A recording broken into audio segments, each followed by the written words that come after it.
S podcast. This week we've got Jhon Gardiner in the studio with us, as well as Seth Paddock. We're going to be talking about lots of things. Actually. Yeah, man, I managed to get myself wrangled into being a co-host. I don't know how that happened, but it's all right. Well, we had so much fun last time. I couldn't imagine you not being here. Oh, I was pretty stoked. Well, I mean, yeah, you got to be here to talk shit and drink with us. I mean, yeah, let's just not. We'll not drink as much as we did last time. Yeah, we're not going to drink as much as last time. And for those who have heard the previous episodes, the contest is still rolling on. You get to guess how many drinks we've had during the course of the show. We did not pregame this time, so quick layout. Jhon currently has one RPR beer in front of him and one whiskey. Seth has one whiskey. We're going to call that a double shot sitting in front of him. And I have a pretty heavy pour of whiskey in front of me. So you can start your count with that shit. Sure. All right. So, Jhon. What's up? Let's see.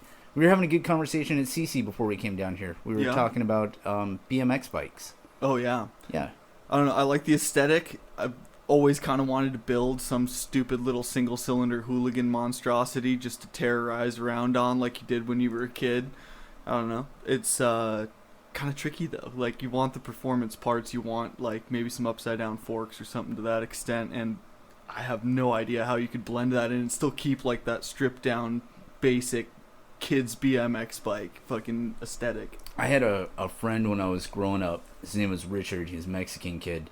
And I'm 90% sure that everything that was on his bicycle was stolen, but his dad built it for him. It had like it had front forks off a 90cc dirt bike on it. Like this was early 80s. Like I don't know if I was even in school yet. I was barely riding bicycles. But yeah, it had front suspension. It was like just a huffy frame.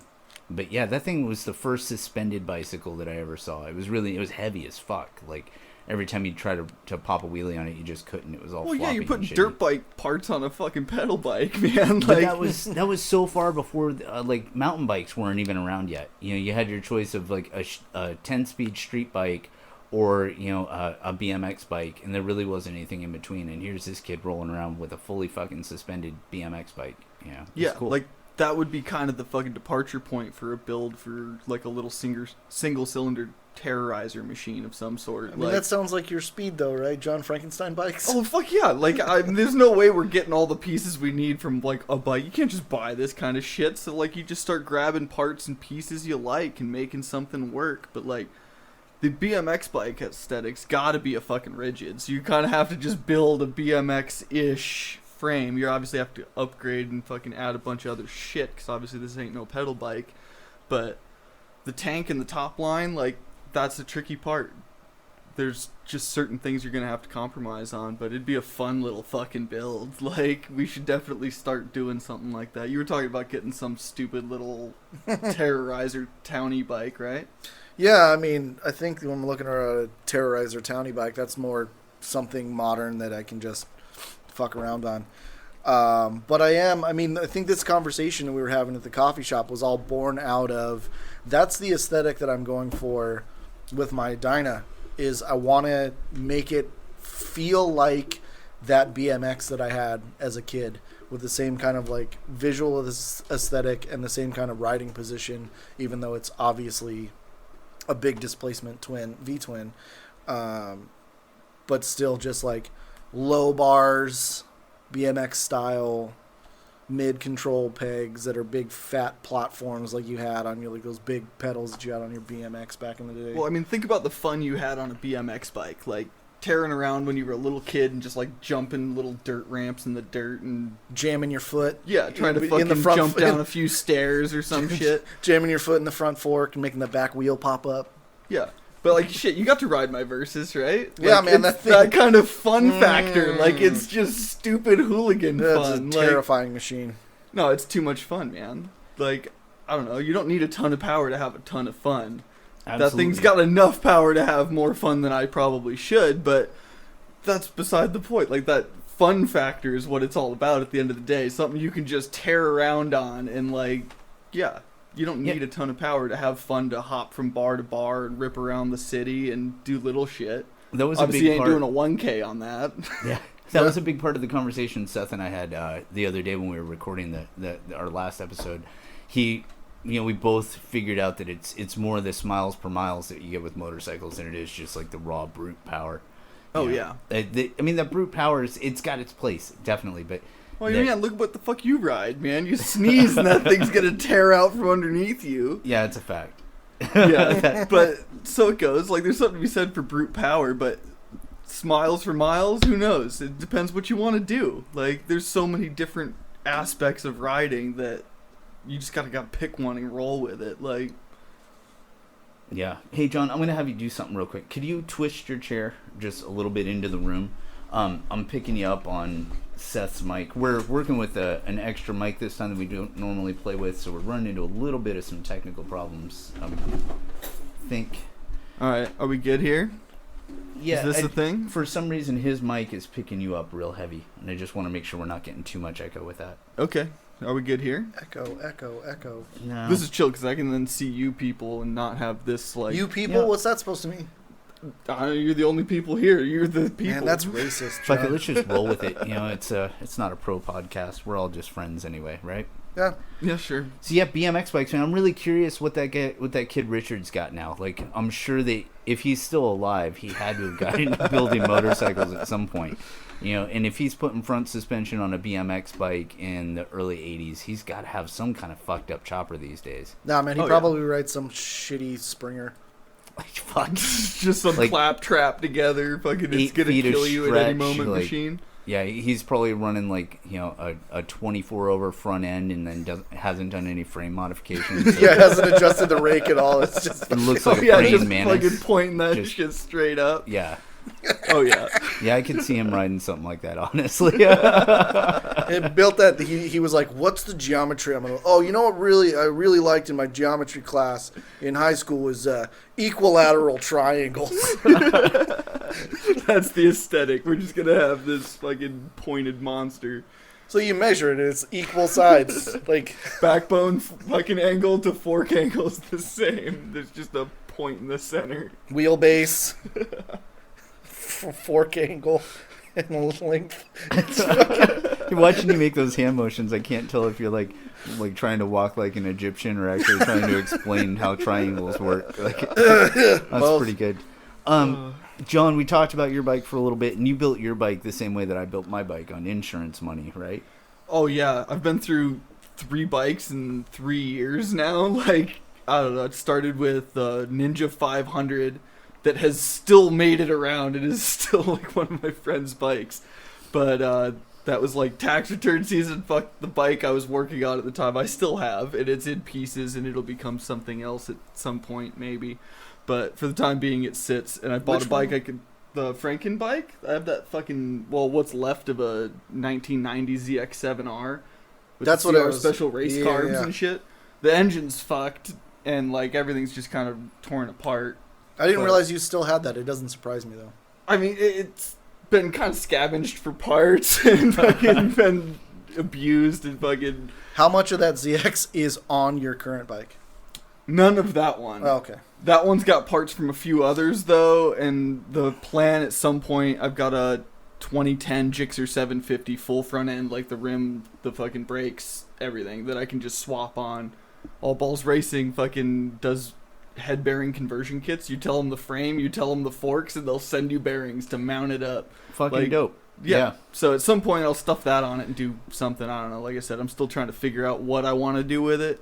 Because, like I said, there's so many different kinds of riding. You kind of got to just pick one and go with it. And I don't know what I want out of that bike. So when I build my Harley Busa, I can just hit up All Balls Racing for that front end conversion. Yeah, but then you got to worry about the length and what that can do to your rake. You and just like, have to. you know. So you have to get drop triples, which is a weird thing. But generally, that's kind of the cool thing about sealed bearings and how those work is you can do a lot of conversions as long as you have the measurements of what you need the outside diameter of the bearing to be and the inside diameter to be. Then you can find a bearing that'll allow you to like swap wheels or swap neck bearings or heads or stem bolts and things like that, and you can make a lot of magical shit happen. But then you fuck up your rake and trail, and you got to kind of compensate for that stuff too. Yeah. But yeah, if you're gonna do a Busa swap on your dyno, you're gonna do that front end. I think you have to drop your triples like 2 to 4 inches.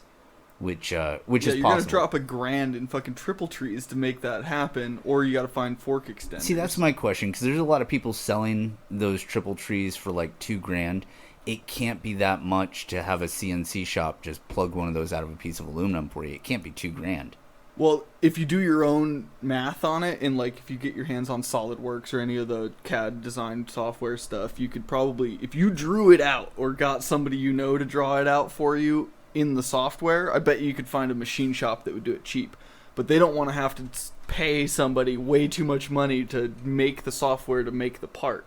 So if you could get that part accomplished cheap, I bet you could fucking just like, here's the program, you just plug it in, click go, and give me a part. How much? Because there's only a couple hours in their machine in time if they don't have to draw up the software. So I don't know a lot about CAD, but if you were to design that in CAD for like a 3D printer, is that pretty easy to translate over to well, like 3D a CNC? printers different games because the medium. Like, what do you? I don't know anyone with a steel 3D printer. No, like, I just mean more of like once you have the model built in a 3D printer and you can print them out in plastic. I mean, you're not going to put those on a bike. Right. But can you take that program and bring it to somebody who's a CNC guy and be like, can you make this part with your CNC machine? Well, honestly, if you can make it in like plastic in a 3D printer, you could probably have them cast. So there's options for that. If you can hand them something they can make a mold off of, it would probably be relatively cost effective just to have that part cast. That's interesting. So we haven't gotten into this yet, and I think we're diving into kind of your professional life. John is our kind of in-house fabricator. He's our go-to guy when we need sheet metal work, custom things built for motorcycles. So why don't you go ahead and give us, like, I know that you're under some limitations, but why don't you go ahead and give us a little bit about your history and what you're allowed to talk about as far as your knowledge there. As far as sheet metal fabrication and fabrication in general, I went through Wyotech's program and I did their automotive and mechanic side of things, and then I did their sheet metal and fabrication side of things as far as body modifications. Did motorsports chassis fabrication with them as well, and yeah, I just kind of learned a gamut of fucking various fabrication and mechanical skills, and I've always just kind of been a mechanical person, and I don't know, I enjoy building weird, strange, pieced together kind of things, and yeah, I mean, obviously you people know what the fuck I ride. Like, there's not much left of that 2009 Versus that is my motorcycle. Like, I think the frame is still the same for the most part for now, and the powertrain, and pretty much all the rest of it's gone. Oh, there's that little piece of factory green on the tail. I haven't really fucked with the tail of the thing. Everything else is pretty much changed, modified, or fucking something, relocated. Who knows? Yeah, that bike gets a lot of attention when it rolls into the shop. Like when you pull into CC, all eyes are on you. Like, it's got that cool, loud, kind of really thumpy exhaust that you wouldn't expect from a bike like that. And your knees are kind of up in your chest. You got those tiny little lane splitter Z-bars on it, and it looks like a sport bike fucked a dual sport, and it turned out to be this weird touring monstrosity. Like, it's such a bizarre build, but I mean, it fits you perfect. Like, when I look at you sitting on that bike, you look totally comfortable. Oh yeah, I love that thing. Like, it kind of gives me that sport bike feel that I really love. And like, honestly, fucking Run to the Rock, I rode with a dude that was on the Ninja equivalent, because it's basically a Ninja 650 at heart. That's what the whole departure point of that bike was from Kawasaki, and they gave it a different suspension profile, so I've got much longer upside down forks that were from Kawasaki, and they raised up the rear end a ton, but it still has that offset angled fucking shock that they're running in the rear, and it seems to work pretty well. But to rip down a canyon road with a dude on the bike that is the sport version of mine, and like, even the engines are the same, but they gave them a higher power band and more horsepower overall. I lose some power, but I get my power sooner in the power band. So like, to kind of play with the differences between those was really kind of cool. But it sounds like that would be fun, like when you're dealing with traffic and having that like, low end torque when you're exiting a corner and things like that. Because like, I started really riding on like hardcore sport machines down in California. And I love the knee down, like, sport riding, tearing up a canyon road. But I got here, like, the roads are rough, and there's gravel, and there's some sketchiness, and, like, I realized that, proper sport machines don't really have much place on the street here. You can never use that kind of power here.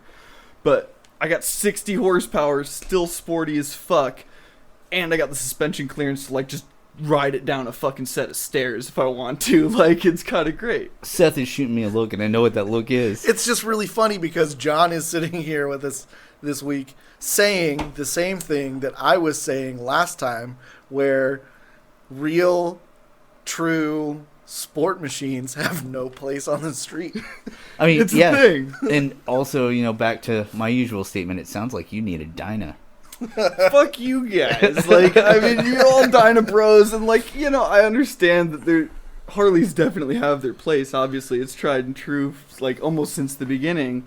But, I don't know, there's more miles for fucking smile, and honestly, dollars for smile, in a fucking Japanese bike. It's true. Like, Harleys are spendy as shit. Every single nut bolt part piece you need to think $100, man. Fucking HD all day. That's why I get my shit at Winks. That's fair. That's also fair. You got options. You can explore other options and get cheap shit when you need it. But I don't know. I don't have to put in near the wrench time on my Japanese bikes as you guys got to put in on your Harleys. It's just true. how it is. That's true. I mean, That's I fair. have put less time, wrench time on my Harley than I have on any of the other bikes that I own. Definitely less than that Honda, but that Honda was old as fuck. The So Honda it's needed a really- lot of help, man. Yeah, I mean, that's not a fair comparison, but, like, the Yamaha didn't see as much work as the Harley, but not the difference is not super drastic. Yeah. But that's because I have. I mean, all a newer- motorcycles need certain amounts of wrench time, always. Like, you're going to go through tires and brakes, and you got to do all your fluids and all that. I I'm mean, it's also just not- stuff you got to do. I'm also not riding a super old Harley, and I'm not riding something that's been way customized. So, it's good to go most of the time. I mean, every once in a while, I got to check a bolt here or there to make sure that it's tightened down right. Yeah, like your fucking exhaust clamp Yeah, right shut before up. the run. Like, that Yeah. shit was fucking good. I will say though, I think Harleys do get a bad rap when it comes to wrenching on them. My bike is far from stock as you can get. That thing is built, and it should be built to the point of being unreliable.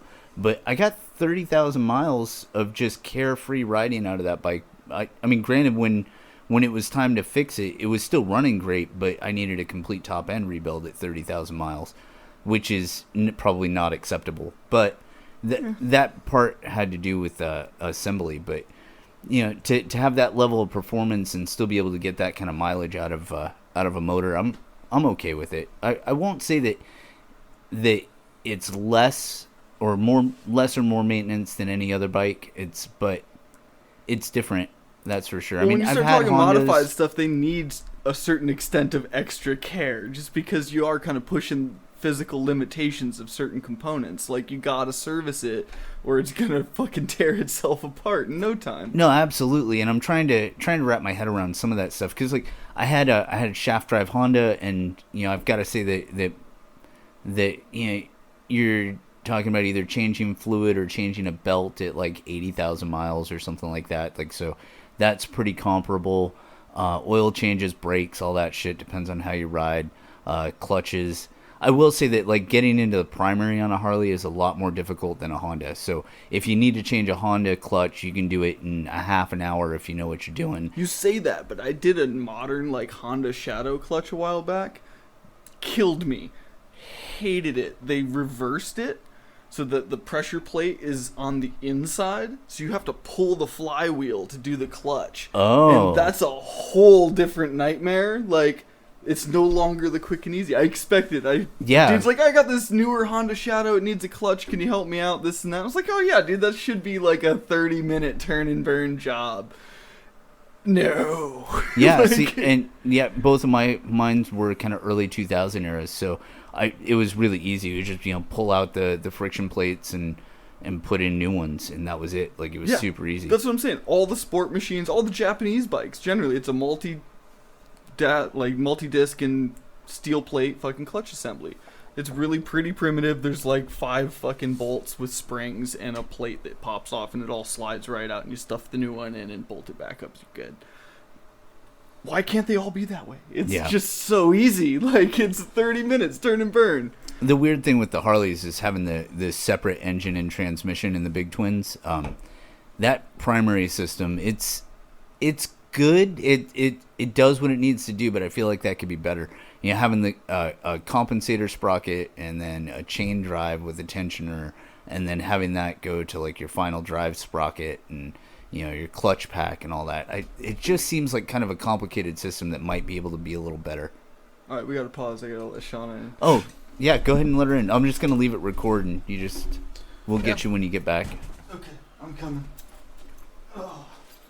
So I guess that means we had time to vape and make a little noise. Yeah, let's make some noise. I'll go ahead and pause this. Podcast. I said it last time. This is a podcast where you do what we say, not what we do. Because we're not writing, we're just sitting around talking. Yeah, we're drinking whiskey and talking shit. That's happening. Yeah, we're hot again. I went ahead and paused this so that we could let in John's lady. She's going to hang out with us. I don't know if she's going to get on a mic. I doubt it. Maybe. We'll see. But as of right now, we're back in live. So we were talking about your motorcycle and the customizations that you made when we left. What else were we talking about? I have no idea. All right. Well, let's get back to those BMX bikes. BMX bikes. We had taken a shift. We had shifted into. All right, well, which one of you wants to build a BMX bike little motorcycle thing? Like, I want to build a BMX bike little motorcycle. I want to turn my Dyna into like the big brother of my childhood BMX. Okay. So that I feel like a kid again. I want to roll over to Adam Alexi's house for MotoFan dinner and just dump my bike in the front yard. Like I'm showing up at my friend's house with my BMX. Just jump off while it's rolling, let it roll to a stop and fall over, like. Yeah, I think that's the goal with everybody who has a Dyna, actually. We'll just put little sliders on it that you just they cannonball it down the street. They make roll bars for those bikes that, supposedly work. I have a PK Ripper, like an original PK Ripper frame that's never been put together sitting inside of my closet. Why? It's because it was my dream bike when I was a kid. I couldn't afford a PK Ripper when I was growing up. I raced a Torker 2 360 Air. I had a couple of GT Performers. I had a Robinson and a couple other bikes. I had a Mongoose. Yeah, well, Mongoose back then was a good bike. Now they're Walmart shit. Yeah. Yeah. But I always wanted that PK Ripper with that, the hydroformed like aluminum frame and everything, and I could just never have one. So a few years ago, I was cruising around on Craigslist. Somebody had a frame that they had never put together for sale, so I picked it up, and I've been picking up parts. My main hang-up right now is I'm looking for a set of metal mags, the old Lester ones. Okay, so you're like starting to piece this thing together. Oh, I've got pretty much everything to put it together except for the mags. Okay. And the landing gear forks, which they still manufacture, so that's not even a concern. But yeah, the Lester mags are the hard part. They range in price. Like a good set on eBay was $500 a couple years ago. Now they're starting to drop again, but they're kind of hard to find. Okay. Like, I don't know, are you actually going to go tear around on a little BMX bike and shit when you build this thing? Like, you gotta go rip it up like you're a little kid, dump it in the front yard and shit. No, absolutely, like, yeah. Saying, like... But that was part of what inspired me to build the Dyna, too, because when I was looking at motorcycles, the Dyna kind of fit that platform of BMX bike closer than any other bike that I was looking at. Oh, yeah. Like, I don't know, there's various degrees of what you want to do with a BMX bike. Like, if you want to dump it in the front yard, like Seth said, you definitely don't want to dump your Dyna in front of the yard. But... Yeah, but if you had, like, the Bung King skate bar on the front of it, and you had, they have these shock-mounted sliders that you can put on the top bolt of your shock that are about 8 or 10 inches long. I think that we could actually do that. Maybe even put some skate wheels on his bar ends. Like, if you built the whole thing around the concept if you wanted to do that, like, totally, it's an option, I guess. But... I mean, they're fuel injected, so you don't have to worry about them spilling gas all over the place when you do it. Yeah, I mean, you could honestly set it up so, like, when you're dragging knee on a fucking hard corner somewhere, you could have it set at an angle right about like that, so you can just kind of get on those sliders and you don't have to carve up your knee and shit. Fuck yeah. Just carve that thing into the concrete. Oh shit, you should order those for me. I don't have $150 plus $49.99 shipping. Neither do I. Yeah, fuck that shit. And then they have to be powder coated, which is a whole other thing because that's the wrong color. Oh, you got What's wrong like with you red? got like a color thing in mind and everything? Yeah, the whole bike's black and gold. Oh, you're trying to be all fancy and shit. The whole bike's black and gold. The red wheel's gonna pop on that bad boy. Yeah, maybe, but I think gold wheels would pop a little better. Are you gonna like polish, like gold plate them shits? Yes. Oh Yeah. God. Spare no expense. I might. Yeah. So Skyway is starting to put out. Well, they've been putting it out for a while. It's a carbon fiber version of the Tough 2, which I like a lot. Wait, no, it's not carbon fiber. It's graphite. It's a graphite mag, so it's super lightweight. You know, it's got modern bearings in it. But those are black and gold. I like those a lot, and I've been thinking about picking up a set of those. I mean, what's something like that run though? $200 for a pair. It's not bad. Terrible, but like I don't know. I mean, bicycle parts are cheap when Well, you that's what I'm compare it to saying. motorcycle shit. Motorcycle parts. Well, it depends where you get your motorcycle parts. That's why I do the Frankenbike thing. Ah, Whatever you true. can get your hands on, that's gonna suit your purposes. So Like, we've you can piece established shit that together we're real all cheap. broke. That, Why I don't we think just put bicycle rims on your Harley? You want mags on your I Harley? would do right? that. So, are you guys? You guys know Rolling Sand stuff, right? Yeah. So he came out with this wheel a while back, and I was kind of pissed off when I first saw it, and then I researched it and realized why it exists. It's called a Hutch, and it's literally like the 1980s Hutch bicycle mags, and they're the Okay. exact same style. And I was like, oh, you can't do that, man. That's a total ripoff. And then I found out that Rolling Sand's dad designed that shit for Hutch bicycles back in the day. Like Rolling Sand's dad was involved in Hutch BMX bikes. Oh damn! So it's like a old school throwback. Like it's got some history, I guess. Yeah, and suddenly I was totally fine with it, and I wanted a set, but it's like $1,200 for one wheel. Ooh. So, yeah, I don't know if I'm ever gonna be able to swing that kind of coin for wheels, but we'll see. Maybe my cool podcast shit will ain't take cheap, off. Man, you got to pay for it, but I don't know. Anybody There's listen better to bang for this? the buck out there for sure. If you want to contribute more than a bottle of whiskey, hit that donate link and give me $1,200 for a wheel. Yeah, hope and pray, man. I wish you the best of luck with that. Yeah, it's not gonna happen. So far, we're still at 0 followers, so this is just for us. Yeah, pretty much. Joe Rogan, if you're out there, get on my podcast, get me some followers, and get me some wheels. Yeah, did you say smoke DMT? Yeah. That's my favorite thing about Joe Rogan's podcast, man, when he breaks out the microdose kit, and he's like, hey, you want to get high? We'll do it right now. Love that guy. Yeah, things get interesting from there, I guess, but ain't gonna help you build your fucking $1,200 wheel dream bike. That's true. To be honest, I've never listened to, watched a single episode of anything that Joe Rogan has done, because I'm still I'm hung up on this hurdle I can't get over. The Fear Factor thing? Yes, Yeah. that's where I know Joe Rogan from. The host of Fear Factor. That was a Yeah. stupid fucking show. Yeah. And he should be embarrassed that he was involved with it. What, you He- don't want to he eat bugs actually- and things? No. It's funny, he addresses that on his show. He's like, yeah, a lot of people know me from Fear Factor, and he's like, honestly, Fear Factor is what gave me the fuck you money to be able to sit down and do this real show that I want to do. Respect. Yeah. Yeah, do what you gotta I do, take man. back what I just said. Yeah, I figured he would. But yeah, I had that same kind of viewpoint of like, Fear Factor was just this bullshit show that I hated, and then, here I am like admiring what Joe Rogan's doing now. I'm feeling weird about it, but the more I listen to it, the more I get okay with it. He gets a bad rap. A lot of people accuse him of being alt-right and stuff, but I think that that's just more politics, which I don't want to talk about. Yeah, fuck Back that to shit. motorcycles and shit. Motorcycles and hooligan nonsense. So tell us about that time you got pulled over in Eastern Oregon. Oh, rough stuff. I don't know. So I was at work and I was going to meet up with Shauna, and I had to go out like a ways, and I got off work and it is fucking raining, and I'm like, all right, do I go back and get the car that's sitting in the driveway and ride through the rain in the car in comfort and whatnot? And I look at the weather report, and if I can make it to Hood River, it is gonna stop raining. Like, so says the radar, and like, I was willing to roll the dice. So I got on the freeway and I'm smashing through the pouring rain, just getting like soaked to the bone. And sure enough, I get to Hood River. There's like a dividing line. It just stops raining, and it is bright blue, sunny, 70 degrees, dry pavement. And I'm stoked to be there. So you got to go out past Hood River, out to the Dalles area, and get on 197 south. And I don't know, I'd never ridden that road. I'd never been out that way before. love that fucking road. Yeah, that fucking road is epic. And, like, I'm just soaking wet. I got the Cena in, so I got epic music playing at full volume in my helmet. And I get off the freeway, like, fully accustomed to doing a solid 80-ish miles an hour through the pouring rain.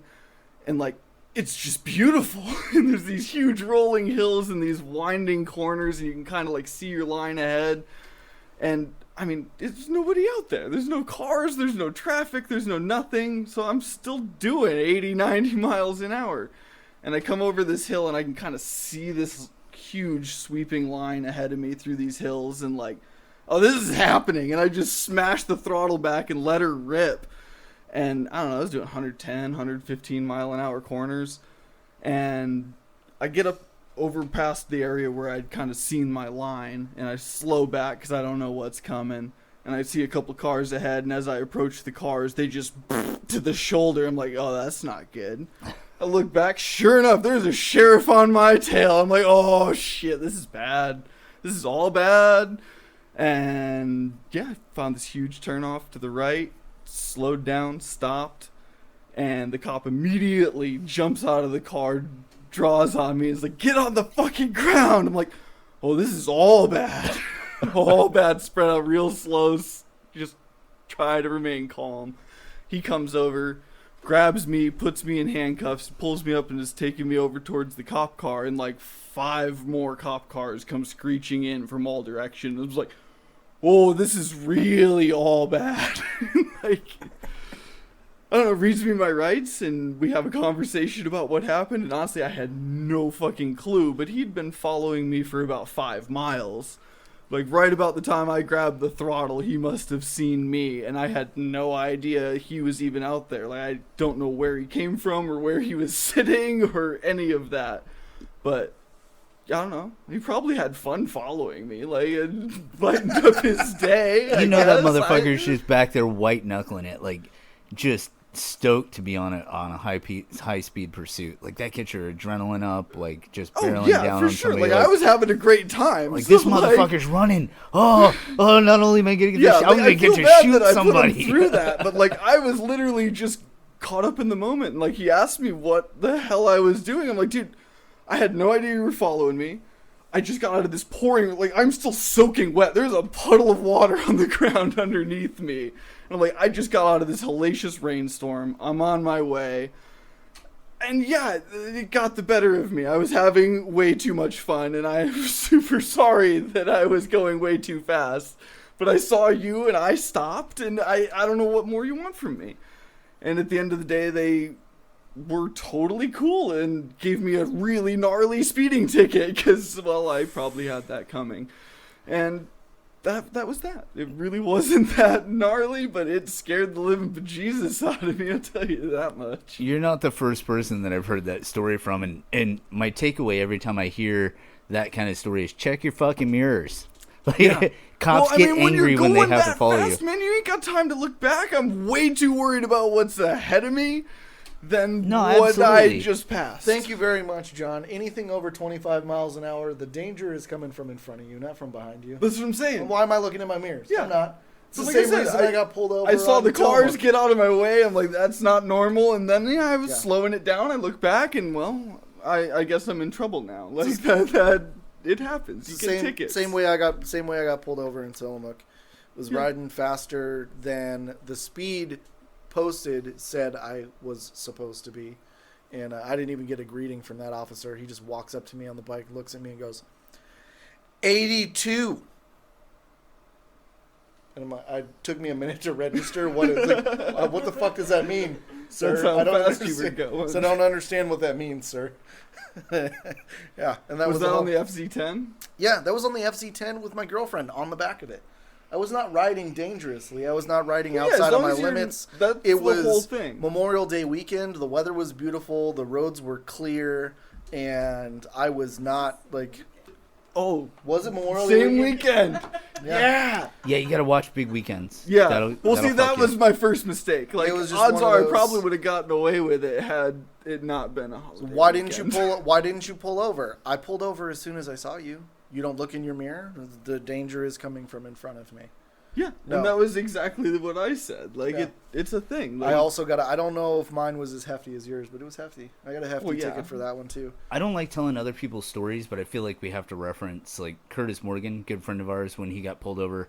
I can't remember what state he was in, but he made front page news under the Ooh. exact same situation, and the headline said "Modern Day Ricky Bobby pulled over in such and such county." that is the Quote, headline. quote to the officer, "I go fast and I don't look back." like he got in the newspaper with that quote, man. That's just fucking huge. Sorry, man. modern No, they day did Ricky give me Bobby. shit for only Modern day having one Ricky mirror Bobby, when I yeah. got pulled over. Like, they did ask me, why don't I have 2 mirrors? I'm like, well, legally I only have to have 1. True? You think 2 might be better? No. Sure, but I have 1, and that's what I need to have. Like, I mean, I don't know if it's my bike or what. You know, I'm gonna little knock on wood here. I've never been pulled over on my motorcycle.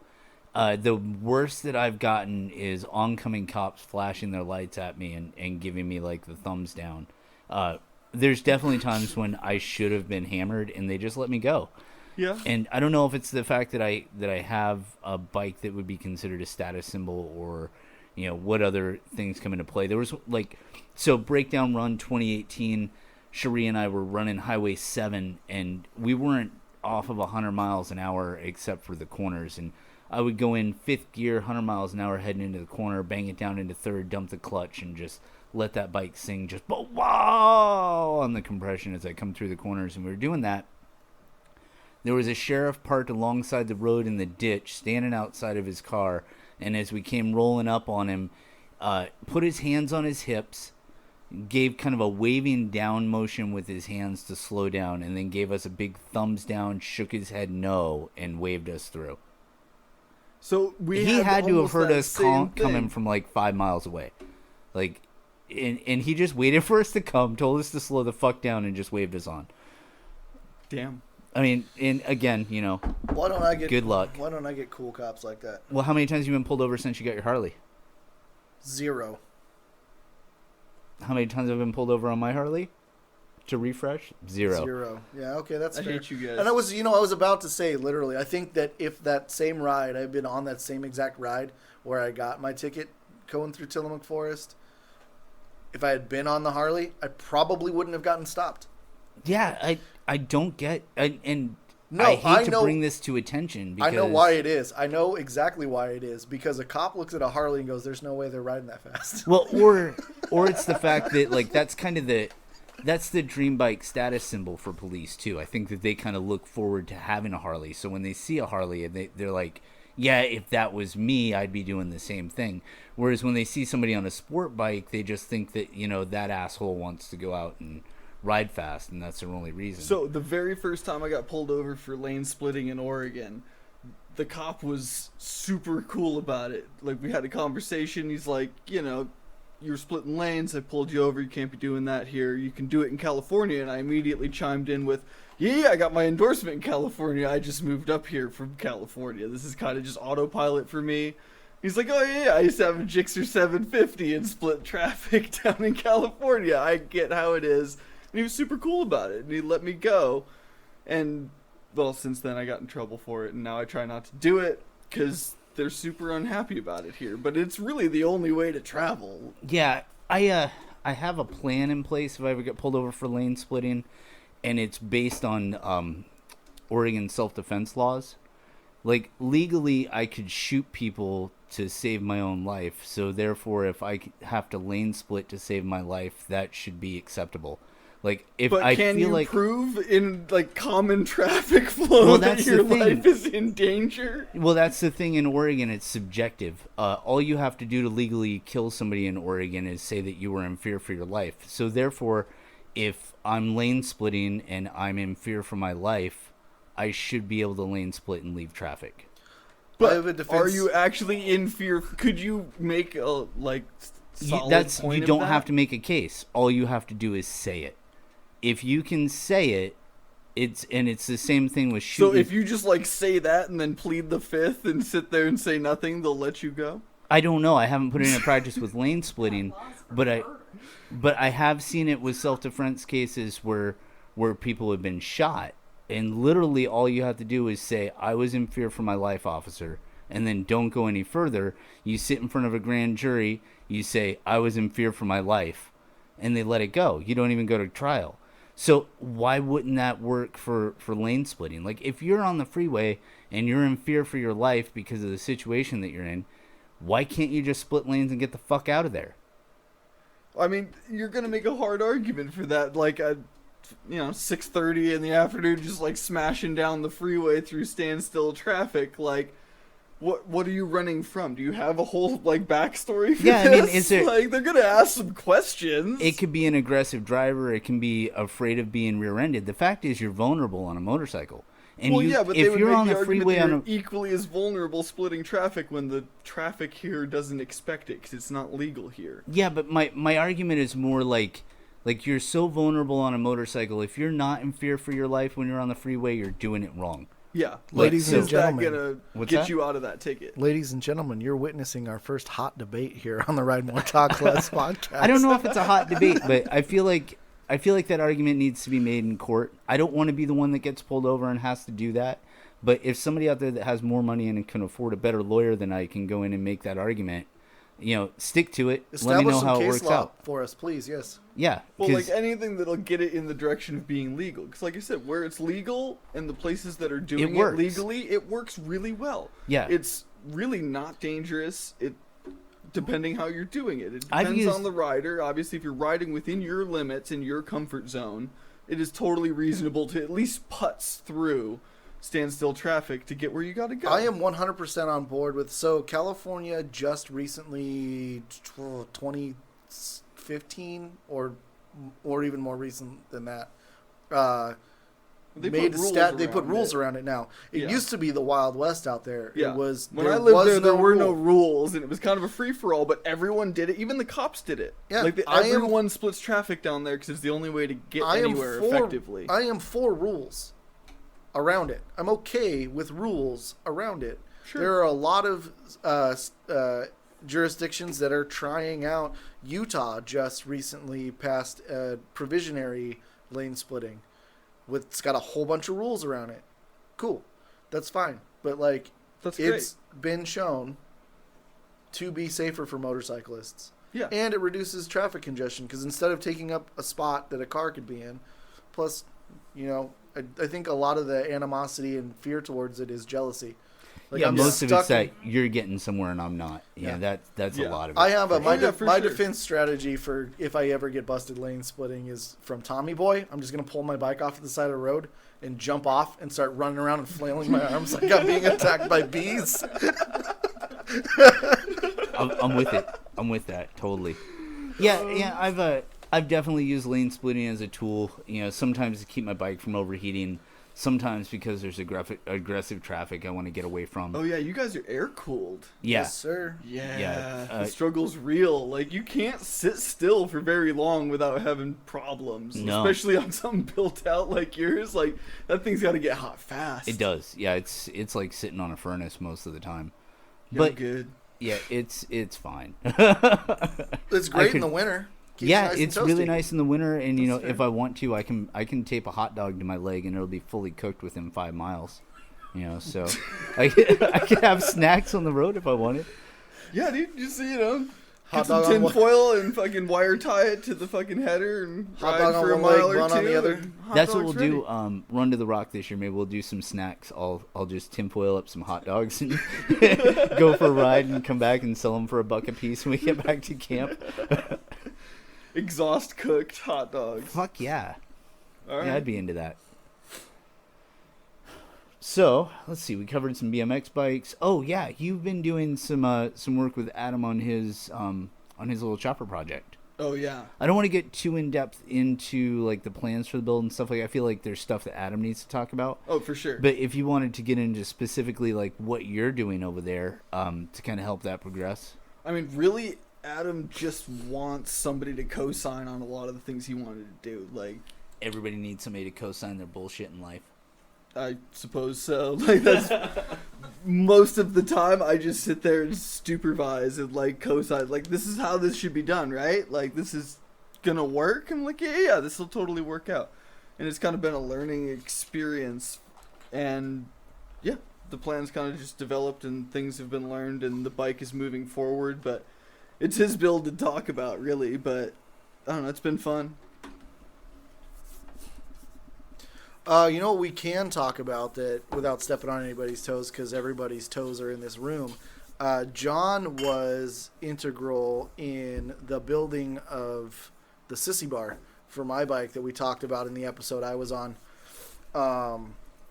Built that custom sissy bar like 2 weeks before the Oregon run. Yeah, the Why yearly does everyone tradition wait of till getting like the somebody on week the or run. two before the run to like actually put their shit together and figure out what they need to make happen? This is America, Yeah. man. We don't plan, we improvise. Man, I tried to get in my defense, I planned to build a sissy bar for my bike the January before Oregon run, but between planning the run and getting rides in when it was nice, like, we really didn't have an opportunity to get into the garage until, you know, like, I think it was literally 48 hours before the run I finally got that thing knocked out, just like Seth. You know, we did his sissy bar just days before the run. Yeah. And that, it's always a fun project, but that takes a lot of fucking time to knock out a sissy bar. You think it's going to be like a 2-hour thing, and you're there all day. Yeah. Yeah. I mean, we weren't there all day. What did it take us? Like, I mean, I don't know. When you got a picky little diva like me, who's got a very specific vision of what that sissy bar is going to look like when it's done, it takes some time. It took us 5-6 hours of actual work. Like, if you knock out, you know, beer drinking. yeah. And But I mean, if you knock whatnot. out the smoke breaks, if you knock out the beer drinking and bullshitting, and you just talk about brass tacks, actual work hours, it was probably 5 to 6 hours of actual work. Yeah, all said from and start done. to finish. Yeah. Are you still gonna raw finish all your stuff? Yeah, You're gonna I'm thinking strip that I'm gonna strip black it off down. there and just let it rust. Yeah, I'm gonna let it rust, and then I'm gonna try and figure out how to coat it so that the rust holds in like a profile. Like, I'm gonna have a rust profile, and then try and figure out a way to keep it So I from had this getting ratty worse. little peanut tank that actually, it's at my work. Somebody's taking patterns off of it, but I didn't clean it at all. I just took a raw metal tank and like striped some lines and just blasted it in clear coat and just like let it rust underneath the clear coat. And yeah, it's perfect. It started life as a seemingly shiny tank, and it slowly just kind of like rusted beneath the clear coat, and it's still holding, but like, you know, it's never going to be perfect, but that's kind of like the rat roddy kind of thing. Not that I ever really get to use I mean, that I have tank this again, idea but- that it looks mottled with rust. I don't want the thing to completely turn into iron oxide. That's where I want it to be. Like, it's rust. I want it to look like something that was sitting out naked at the coast for 3 months, not for 50 years. No matter how long I have it, I want it to maintain the 3 months worth of ocean rust. Yeah.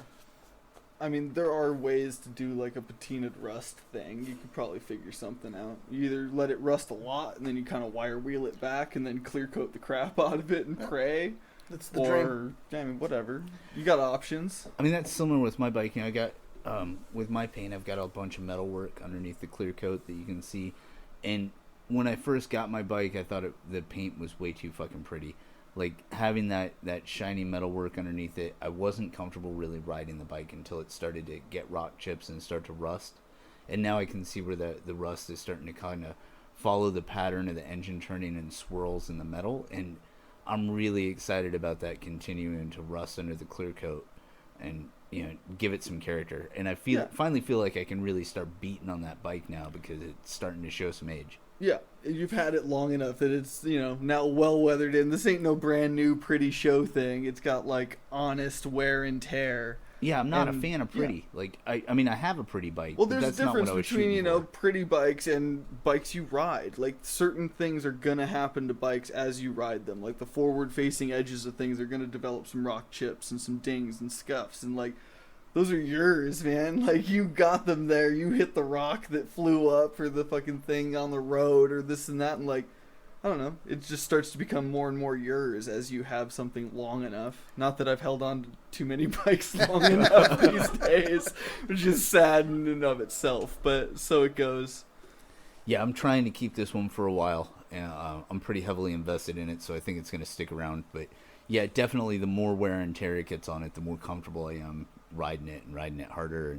And you didn't buy that thing modified. Like, you did all the fucking engine mods and such, right? I mean, yeah, and now I have, because I went back through and completely rebuilt the motor. But for me, it was more of a financial thing. Like, I built the bike on paper over the course of my years working at the dealership and exactly what I wanted in my motor build.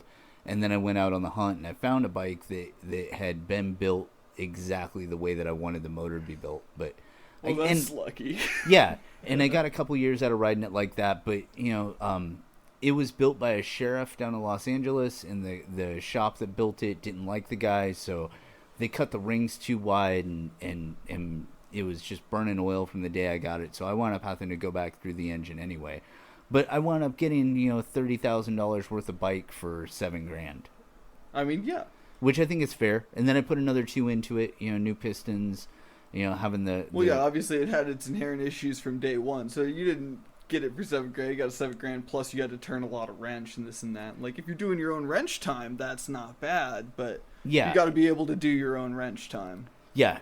So basically, I wound up getting a free set of cams out of the deal when it was all said and done. But they were the cams that I wanted, and it was what I built on paper. So I was happy with it. But yeah, I did suspension, I did the seat, I did the I've done all the maintenance since I got it. I've completely rebuilt the motor. There's some chrome accessories on it that I'm not real big on, but they're in with the VIN number, so I keep them on the bike because they were put on the bike the day that the guy bought it. So that increases my insurance value if I total it. If you're out there and you have a Harley and that stuff's on your VIN, keep it because it's covered under your insurance, and you don't have to argue with how much your bike is worth. There's a few tricks like that. That's not just Harleys. It's not. Yeah, if you can have it registered on the VIN when you buy it, then... I had the same situation when I totaled my FZ. They went through and they went piece by piece, and like all of the extra stuff that I had added to it after the fact that I had made sure was included and tied in with the bike. I got paid out for all of that stuff. Yeah, my Ninja 550 or the 500 was that way. It had a Corbin seat on it, and I had photos from before it was stolen, and it was what was left of it after it was stolen. And they're like, well, okay. And they paid out full value, like, for the accessory value on top of the bike. Yeah, like, and that's huge. And the less you have to fight with them on that, the better. Eventually, they will come around and pay out. But if you've got a medical settlement on the side of that, sometimes they'll try to ding you and pay you less on the medical. But we'll get into like how to work insurance companies on another podcast, because I've got a lot of experience with that now, and I can really give you all some good advice on how to get through an insurance claim on an accident and be okay on the other side. Ride More Talk Less PSA episode. How to get all your nickels back out of your insurance premiums. Yeah, it's the only way to make money on a motorcycle. You can't sell it to make any money. Like, you got to go straight to... You get full retail from the insurance company. You only get 50% from a customer. Yeah, this is why you always buy your bikes in cash, because then it's just yours, and like if something happens to it, it is what it is, and like you don't have to deal with trying to pay off the inherent amount of money that you still owe on it. I will never finance a motorcycle because things happen, man. Like, you're better off just owning it. I'm okay with financing a motorcycle. You just have to have the insurance to cover it too, because this world that we live in, there's not most people that I know don't have $5,000 or $6,000 to drop on a motorcycle. They have to finance it. Or you got to have the gap coverage, because if they're gonna pay you less than you still owe on it, like you can end up having to pay like a few grand out of pocket today. Absolutely. To cover the difference to actually still own whatever's left of your motorcycle. And most of the times when I've sat down with the finance officers when they're dealing with motorcycle stuff, they'll be honest with you. Like, my bike, I was getting it way under what the perceived value of the bike was, so they couldn't even sell me gap insurance. They're like, well, you're already well below what would pay out on this bike, so we're not going to sell you gap insurance because it's just money out of your pocket for no reason. Yeah. And they could have screwed me on that. But...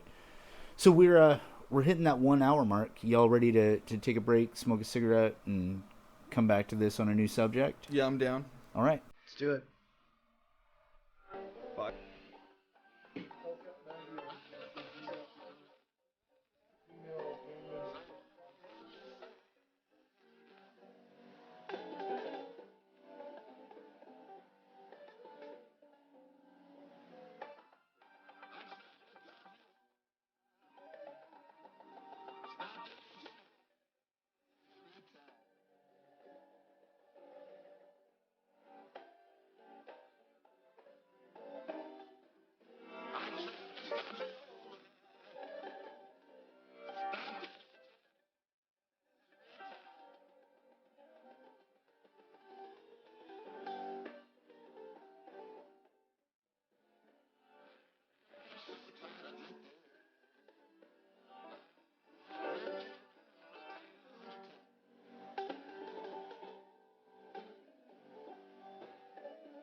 And we're back.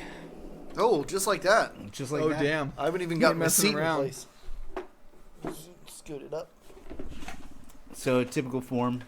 We took our break. We watched some more regular car reviews because they're fucking awesome. And, let's see, John and I were talking about tires outside, and we're pretty much in agreement. Motorcycle and tires are one of the most important things that you can invest in. Oh, that's all you got, man. You got 2 tiny little contact patches that are holding you to the outside world. And Yeah, if you bought a $500 motorcycle and it runs and it's getting you from point A to point B, good on you, but you need to be spending at least half that much money on the tires that are under you. I agree totally. And there's no excuse. Like, if you shop sales, you can get yourself a really good high-performance tire for the same price as you would if you paid retail at a dealership for just shitty stock tires. Oh, yeah. And you're still going to have to pay to mount and balance that shit or, find a way to do that yourself. I've Or, changed my fair share of tire with fucking if you're tire irons and fucking Windex, but... If you're as lucky as we are to have a shop in town like we do where the guy matches internet prices all day long, God bless him. Shout out to James at Banff. Love that guy. He will... Any project that you're working on, he'll be able to find you parts and be able to either match or beat the internet price that you come up with. He's over, 20th in Hawthorne? Yes. Somewhere right there. Right by the little Big Burger. Stop in, give that guy some of your money. He's awesome, and he will treat you right, especially if you mention, me, Seth, the Oregon Run, the podcast, any of that stuff. He's a big supporter of ours. He's been there since the beginning. Moto fam, he knows all of us. Yeah, Moto fam, and he's in there. So get over there to James. But yeah, back to tires. So you've got that tiny little contact patch that's your braking, that's your cornering, that's your acceleration.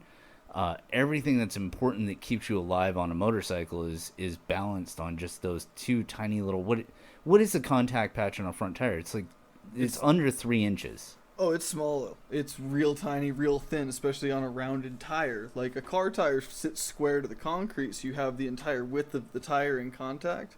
But a rounded tire, you get like a little square, maybe, I don't know, yay big. Yeah, it's probably 2 inches by 3 inches. It's not big.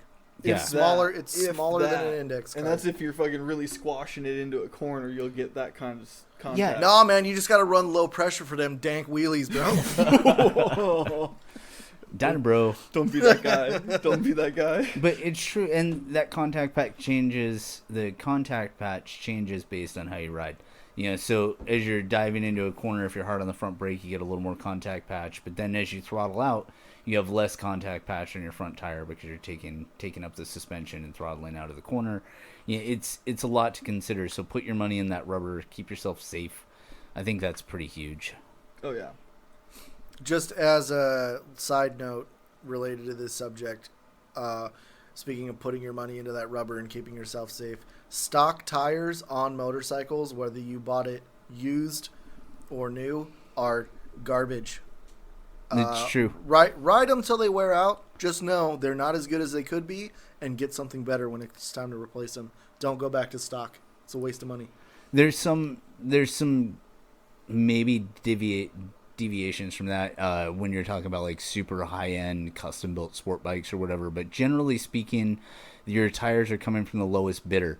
Like the Harley Dunlops that you buy, they're designed for just cranking out a bunch of miles, but they don't have any kind of performance to them. So it's if you're not performance riding, it's not a problem. If you're just out there cruising slow and just having fun with it at your own pace, yeah, maybe a mileage tire is not a half bad option. Yeah, especially It depends how you ride. If all your riding is slabbing in a straight line, then you can feel free to ignore anything we say. But if you like to take a rural highway road that has some lean and some corners to it, I can tell you from experience running stock tires on that Dyna, that back end will break loose and your butthole will pucker like nobody's business. Yeah. No, absolutely. I've had my experience with inexpensive tires. I definitely I invest in the rubber these days, and my bike just feels more confident. I ride more aggressively with the tires that I have on it now and have less worries because of the tires. I know that that's going to hold on when I bang the throttle open exiting a corner. It's a huge difference. You know, and I see that debate all the time. I think that the biggest thing I see on any of the motorcycle forums is like, what tires should I get? What oil should I use? And on the Dyna forums, you know, well, what fairing is that? Well, the fairing's not fucking important. The oil, the proper weight for your motorcycle is the biggest thing. And tires, it's highly debated, and Extra you get a virgin lot olive oil. of you get a lot of If bad you're running it, information. we were just watching a real car review of the Ducati 999, so just make sure you pop for that extra virgin olive oil on your Ducati. Yeah, if you're running an Italian rocket, lube that fucker up with olive oil. You'll be set. Don't do that. Don't Bad don't do that. Bad advice from the Ride More Talk Less podcast coming at you live.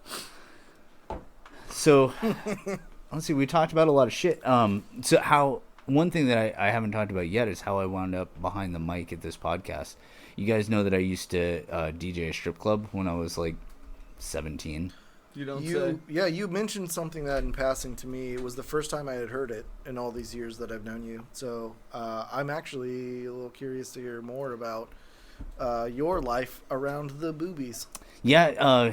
So, but Seth and I went out drinking last night, and I shared way too much, and I'm not going to do that here. But I will talk about a little bit about working at a strip club when you're 17 and you all you want to do is see naked girls. And I got this job DJing at a strip club. They were paying me under the table. The girls were paying me directly. And I tell you, after a year of doing that, I really didn't want to see any more naked girls. Like, it's so bad when like the biggest thing that's causing you trouble in life is also the thing that you want more than anything else. But yeah, let's go ahead and give you a little example of my DJ voice. Ladies and gentlemen, welcome to Club 101. We've got Crystal coming to the main stage. Remember, gentlemen, get out there and tip, but don't touch. And so I definitely have spent my time doing that routine for a while. Oh, man. Fair enough. This just reminds me of those shitty drive time morning talk show. Fuck, man, yeah. It's a pain in the ass. But, yeah. So we've touched on a bunch of shit today. What else can we talk about? I have no idea. You're in charge of this shit show. You can make me in charge. That's why I have guests, so that I don't have to think about shit to talk about. You're supposed to be talking about you. It's your fucking guys keep show. trying to You turn gotta this ask shit the around on me. questions. I talk shit. Yeah. Let's see. Favorite motorcycle that you've owned in your life? Let's start with John. Ooh. Honestly, it's got to be the first like real street bike I had. That thing was cursed to death. Like the most terrible high performance machine one can own, and luckily I survived it. Like, you either learn fast or you die fast. Like, I had really no serious street experience, and like I got a what was it? It was a 2000 ZX7R sport bike. Stripped down Street Fighter, bare bones, you know, wide open exhaust. Like, yeah, good proper hooligan machine, but yeah, that thing was cursed. I think there was 6 or 7 instances, all on Friday the 13th. Like, I bought it from my roommate who got arrested on it on Friday the 13th. And there was a wreck, or a fucking ticket, or like somebody went to jail, or it went into a ditch, or something always happened on Friday the 13th. And I got in a gnarly freeway wreck on it Friday before Friday the 13th. I was like, that's it. This is a fucking sign, dude. If it was next Friday, it totally would be dead right now. No two ways about that shit. So I sold the bike and like walked away. I was like, no, this is the one. I'm not fixing it this time. But I sold it to a buddy of mine, and he brought like $200 worth of eBay parts over. We put it together. It ran, it drove. I ripped it up and down the block. Never touched it again. That thing was fucking cursed. I had a Chevy Love pickup that used to break down every time the odometer would hit 666. Ooh. Every 1,000 miles, something went wrong with that truck. Every time the odometer would roll around, I'd be going down the freeway, and it'd be like 660 miles, and I'd be like, oh, fuck, I gotta find an exit. Like, this thing's getting ready to fucking die again. Yeah. Hail Satan!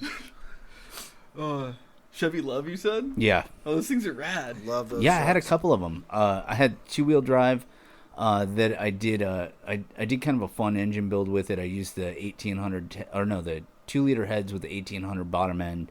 That was a little ripper. it was fun.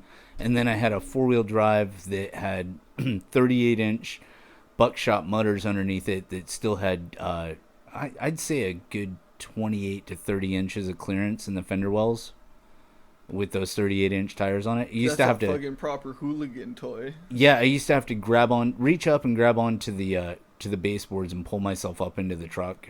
You know, like you couldn't slide into it. Rolled it 3 times in driveways, but it did fine off road. But I couldn't turn around in somebody's driveway to save my life. It'd wind up on its side. This is the moment when I realized after all of these years that my friend Adam, who grew up in rural Oregon and talks about how much he's a white trash redneck, like really is just a white trash redneck. It's a fact. Yeah, that is a redneck truck. Yeah, I don't hide that shit, man. I'm dyed-in-the-wool fucking redneck, unfortunately. I fought it when I lived down there. I was punk rock and, dyed my hair funny colors. But there I was on the weekends in my 4-wheel drive out running the fucking mud roads with, the loggers in their hickory shirts and shit. Like, yeah, we got along okay. They didn't like necessarily my taste in music and how I dressed. But the fact that we all drove 4x4s kept everybody happy.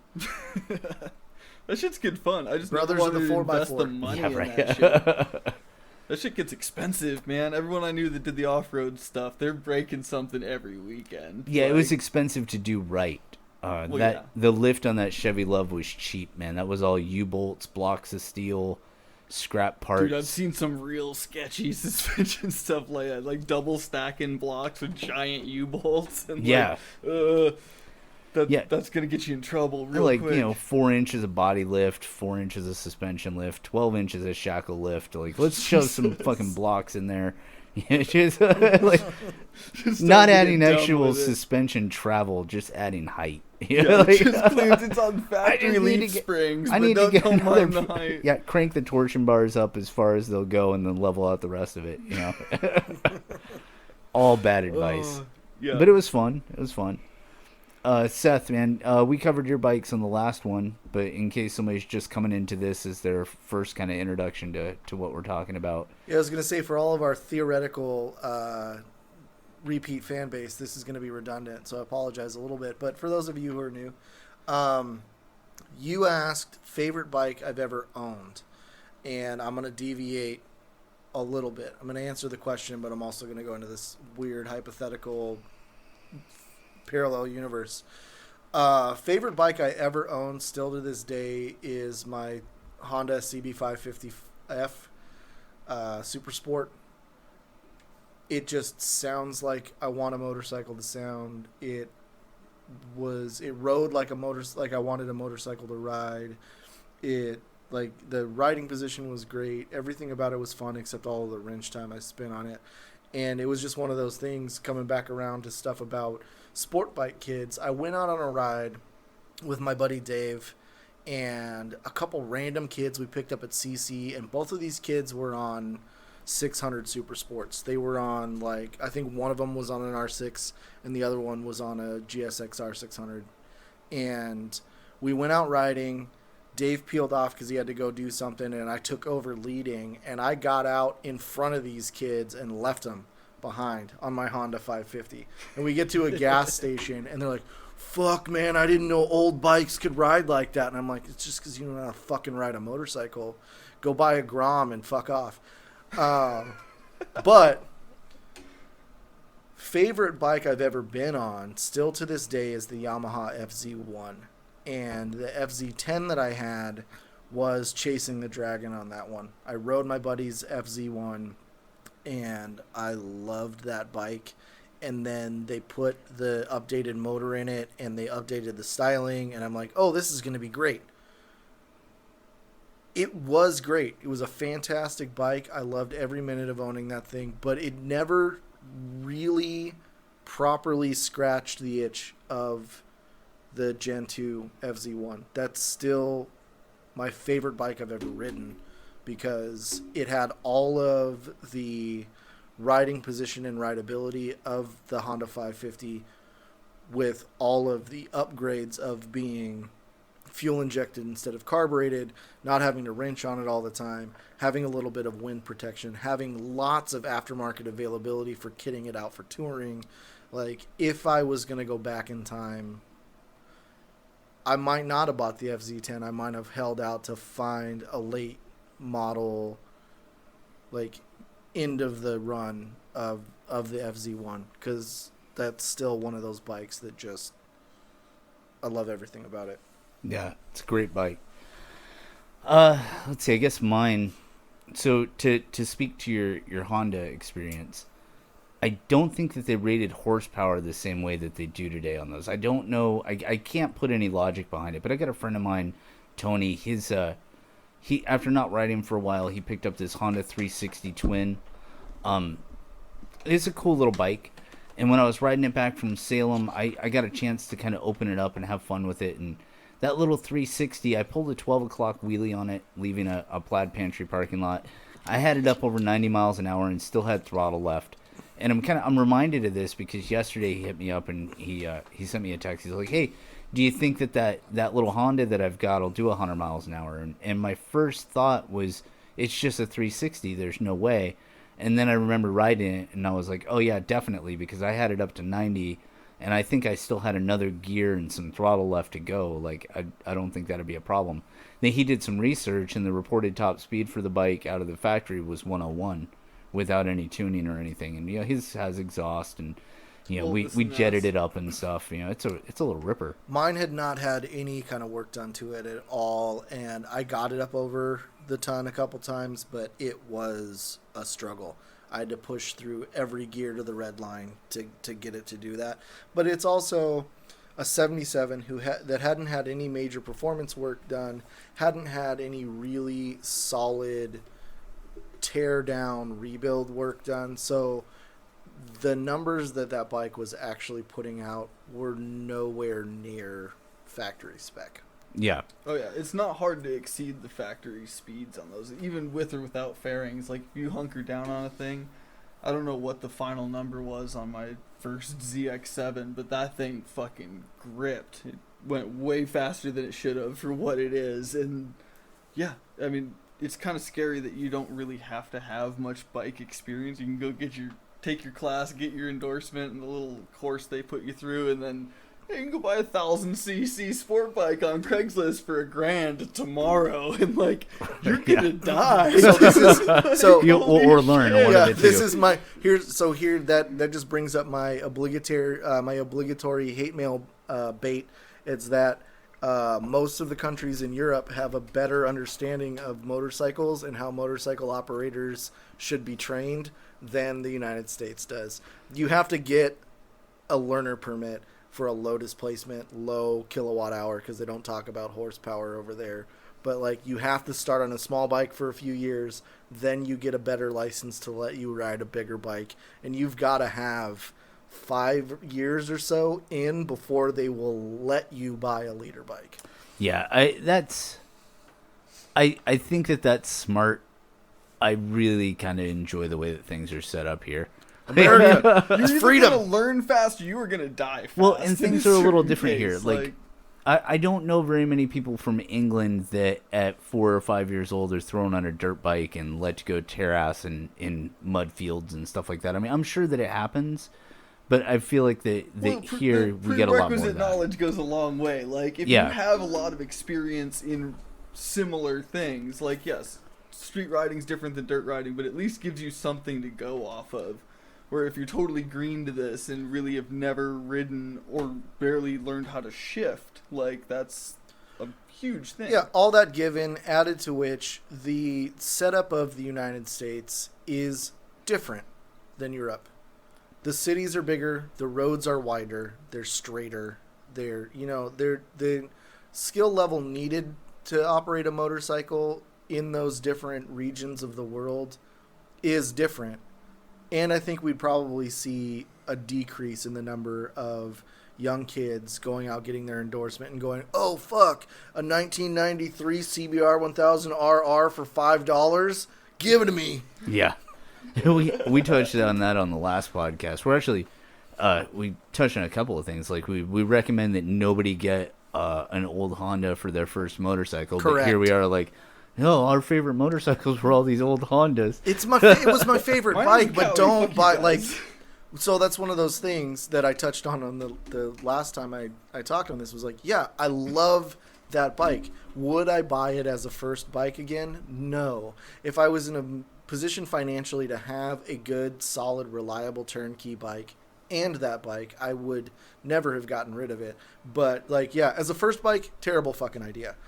As a project bike, as a labor of love, and as just something that makes your heart go pitter patter, fucking go for it all day long. Yeah, and so back to the favorite bikes thing, I still think that really high on my list was 1986 GS 550 ES. It was the precursor to the GSXR. It was an inline 4 sport bike with 2 barrel carbs on it instead of 4 individual carbs. It would top out at 120 miles an hour, 5-speed transmission, and it would get there in no time. Like the day that I got hit on that bike, I was in downtown Portland, and I lit off at the last light before the Burnside Bridge. And when I went through the drawbridge lights, which are quarter mile or less away, they're not far, maybe 2 city blocks, 3 city blocks, I went under the lights, topped out, 5th gear, 120 miles an hour in that short of a distance. I was topped out. That was as fast as that bike would go. But I got there in like 2 or 3 city blocks. Just gone. Went up, made a right-hand turn. Taxi cab ran a stop sign, hit me doing the speed limit. Fucking totaled me in the bike. Ooh. But yeah, that was definitely one of my favorite bikes. That one was a lot of fun. You're still walking around, so it didn't total you. I mean, yeah, I can show you the pictures. It totaled my knee. The prepatella tendon got severed. My bursa sac got completely blown out. I had an arterial bleed. Tasty. Yeah, it was a bad one. It wasn't fun. Yeah, no, that's rough. But yeah, I love that bike, and if they weren't so rare, I would probably get one as a project. But it's a rare one to find. For parts availability, like buy a bike that they didn't change for years, and there's a shit ton of them out there. Because like when push comes to shove, all right, I pop the motor, I could probably get a whole engine off eBay or Craigslist or something and just bolt up and go. Yeah, I'd be better off with an oil pumper GSXR, like 600 from like that 86 to maybe, maybe 89, 90, somewhere around there. I think would be more fun project than the 550 ES. Yeah. Like, I like that little Ninja 500 I had. They made that thing from, like, 87 to 09. Like tons of parts for those things, yeah. Ton of those things out there. And they didn't change them in all of those years. They got wheels and brakes. That's the only thing they changed. But they were the Everything same. Still bolts up. They're all the same. My roommate, great little bikes. My roommate had one. The tank rotted out on her original, and she replaced it. It was an 80. Hers is an 89, and she replaced the tank with an 07 tank. Yeah. And it just fit right on. Yeah, that's what I'm saying. They didn't change a thing. So, like, yeah, everything's dirt cheap on eBay. You can just, like, buy the parts that are broken on this one and fix it back up real cheap. But you do have to get over the fact that it's that ugly, fucking, disgusting green color.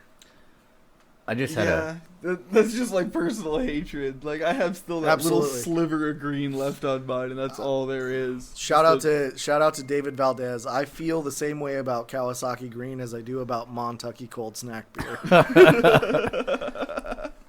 So I just realized that, John, man, part of the reason why I brought you here was because you've done Oregon Run, you've done Run to the Rock, you've been with us for a long time, but we haven't touched on that at all yet.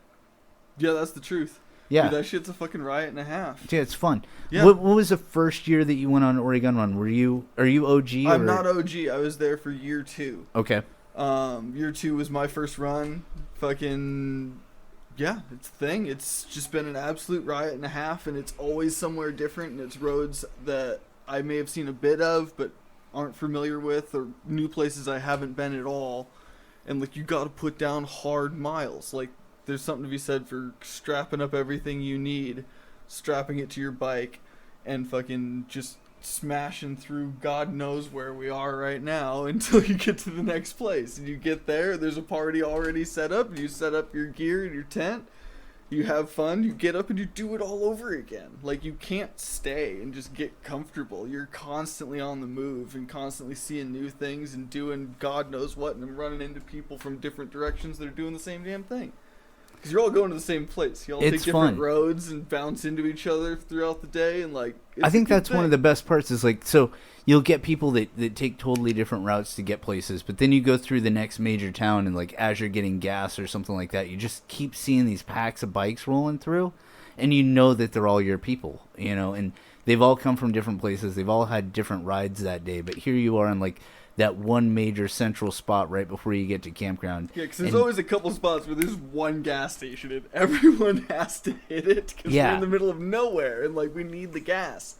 So there'll be like 150 of us that have to go to this one gas station in the middle of nowhere. Like 2018, I sat in Prineville for probably an hour at that gas station just watching herds of bikes come in and fill up and chatting with people as they rolled through. It was really neat. And then everybody that you see on the road, and I don't, you know, it's a pretty major ride weekend anyway, and you just kind of, you feel like everybody that's on the road is on the Oregon Run, but maybe not. But it feels like they are. Like everybody you see on a bike, you're like, hey man, that guy's with me. Yeah, but maybe they're not, but I feel like they are. I'll tell you what, if you want to, what I learned on the Oregon Run in the years that I've been on there is if you want to find some really awesome, solid people to have a blast with, both partying and riding, track you down some Canadians, because those guys are the shit. Those guys were wild. I never got to ride with those guys. But those guys are nuts. They were nuts. Yeah, year 2, the first year you went, we were in that cow field in Yachats. And that place was a riot. What I thought that I had brought with me was a mason jar full of some apple pie moonshine that I had made. And I gave it to one of the Canadian guys. I was like, hey man, have a slug off of this. It's a apple pie moonshine that I make. You know, it's probably like, 80 proof. And he's like, oh yeah, cool. Takes a big old slug off of it. And I watch his eyes just fucking go crazy. And he looks at me and he's got this weird look in his face. And he swallows really hard. And he's like, that's apple pie? And I smelled it. And I was like, no, it is not. That is, that's my homemade absinthe. That's 170 proof. And I used 4 ounces of wormwood to a 1-gallon batch. So yeah, you're going to have a good time. And then so we all passed that around until it was empty. And maybe like an hour later, those guys were like naked on their bikes doing burnouts. And I feel like I was a little responsible for that activity that was going on that night. Yeah, it happens, but like every campsite kind of has its moment of fucking craziness like that. Somebody's got to start doing burnouts or do some dumb thing. Like 2 people broke their clutch lever night 1 of the run this year. Like, yeah. So it goes. Fucking fun times. Yeah, that was me being a party ambassador. The first year I went on year 2, the last night in Malino, I was walking around just letting everybody take pulls off my bottle of Mad Dog. Because who can have a bad time on Mad Dog? Yeah, MD 2020. It's the party maker. You know what I'm curious about? This year on the Oregon Run, there was a Jameson bottle going around with a GoPro camera strapped to it. Yeah, where's that footage? I haven't seen that footage, and I don't know if that was our GoPro or somebody else's GoPro. It was the guy who owned the bottle. It was his shtick. Fuck, man, I want to see that. So that bad. was some awesome shit. Like, I went to take a slug off the bottle, and I realized that there was a camera strapped to it, and I probably drank 4 times as much as I should have. Because there was a camera staring at me. I was like, I gotta take a big pull for the camera. Like, arg, arg, arg. Obviously. Yeah. And you can't pretend like you're drinking a big slug off of a bottle when there's a camera on it. You gotta do it for real. Yeah, you gotta watch that Adam's apple chugging up and down. You gotta see if you can drain that shit in one. Yep. Nope. Whole lot of nope. Ladies and gentlemen, that is called alcohol poisoning. Yeah, I've been close a couple of times. I've been there. I won't lie, I've been there. So let's see, Run to the Rock. It's our first year. You went, right? Yeah. That shit was a riot and a half too. And what were your impressions on that? Like, so just as far as the overall feeling of the campsites and stuff, like, the feel of the whole thing is very similar. I mean, it's the same people, the same hooligan fun that the run is, and it's fucking rad. Like, those little mini bikes made it though. Like, to be able to kind of set up and not have to pack up camp to go ride the next day is, yeah, it's cool. It's kind of a lot easier of a thing to accomplish. having to pack up and then push 300 to 500 miles to get to the next campsite. Like, you have to ride hard miles every day. Whereas, we could just kind of post up and call home for fucking 3 days and then go home. Yeah. You want to see that extended another day? Maybe. I think that was the biggest thing. What it was fucking great. And we had that gnarly weather. Like, yeah. That was a thing. I couldn't have done another day this year for sure. Because that weather would have ruined people. That first day coming into camp was fucking terrible. And yeah, heading back into Portland was really rough. But while we were there, everything was great, which was cool. We did get a break. Yeah. But I think that was the biggest thing that I heard from everybody was that they just wanted another day. Oh yeah, like I could totally see that going for longer. Like that shit, once you get into it, like yeah, you can put on another day or two and it's all kind of just the same. And it's a riot and a half because there's so many new roads and so much cool shit within like riding range of there that go out and have an adventure in one direction and then the next day you can go the other way and like have some fun that way and come back. I was definitely one of those people who was looking for another day just because working on staff, I knew that I wasn't going to get to ride as much as people who weren't working, but I was able to ride even less than what I had imagined going out. And my one goal being in that area that we were in was, after over a decade here in Oregon, I've still never seen Crater Lake. The one thing I wanted to do riding out from there was hit Crater Lake, and I still to this day have not seen that place. Yeah, and for people who don't know about where Run to the Rock's at, we do it in a park in Lapine. So from Lapine, Oregon, you can strike out and you can hit Crater Lake in an afternoon really easy. If you really wanted to push, you can make it to the Antelope Refuge and back. Fort Rock is a really easy run. You've got the Paulina Craters, Waldo Lake. I want to say that there's over a dozen lakes, the Mackenzie Highway, all kinds of stuff that you can hit there from a day and make it back without any problem at all. It is a great spot for hitting some of the best, not only the best roads as far as what riders generally are looking for on a road, but also scenery. Yeah, and I've lived in Oregon my whole life. I haven't been to Crater Lake yet. I've been to Diamond Lake a number of times. I've been to Waldo Lake. I've been to all the weird ones, but well, I don't feel so bad now. Yeah, maybe we should do that this year. We'll make it a point. Because you're like 80 now, right? Yeah, I'm close. I'm over halfway to 80. That's a sad story, sir. When I get home, I'm just gonna eat a bullet. Oh, Jesus. Don't do that. Thanks, Seth. That's too real. Jesus. Adam just rage quit life this weekend. So let's make it a point this year. Seth and I, we're gonna hit Crater Lake. Done. Okay. So anybody who's going to Run to the Rock, if you want to do Crater Lake, I think that we can get a little group ride going and go have some fun with that.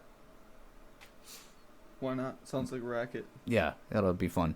The mini bikes were kicking the ass. I crashed those a bunch.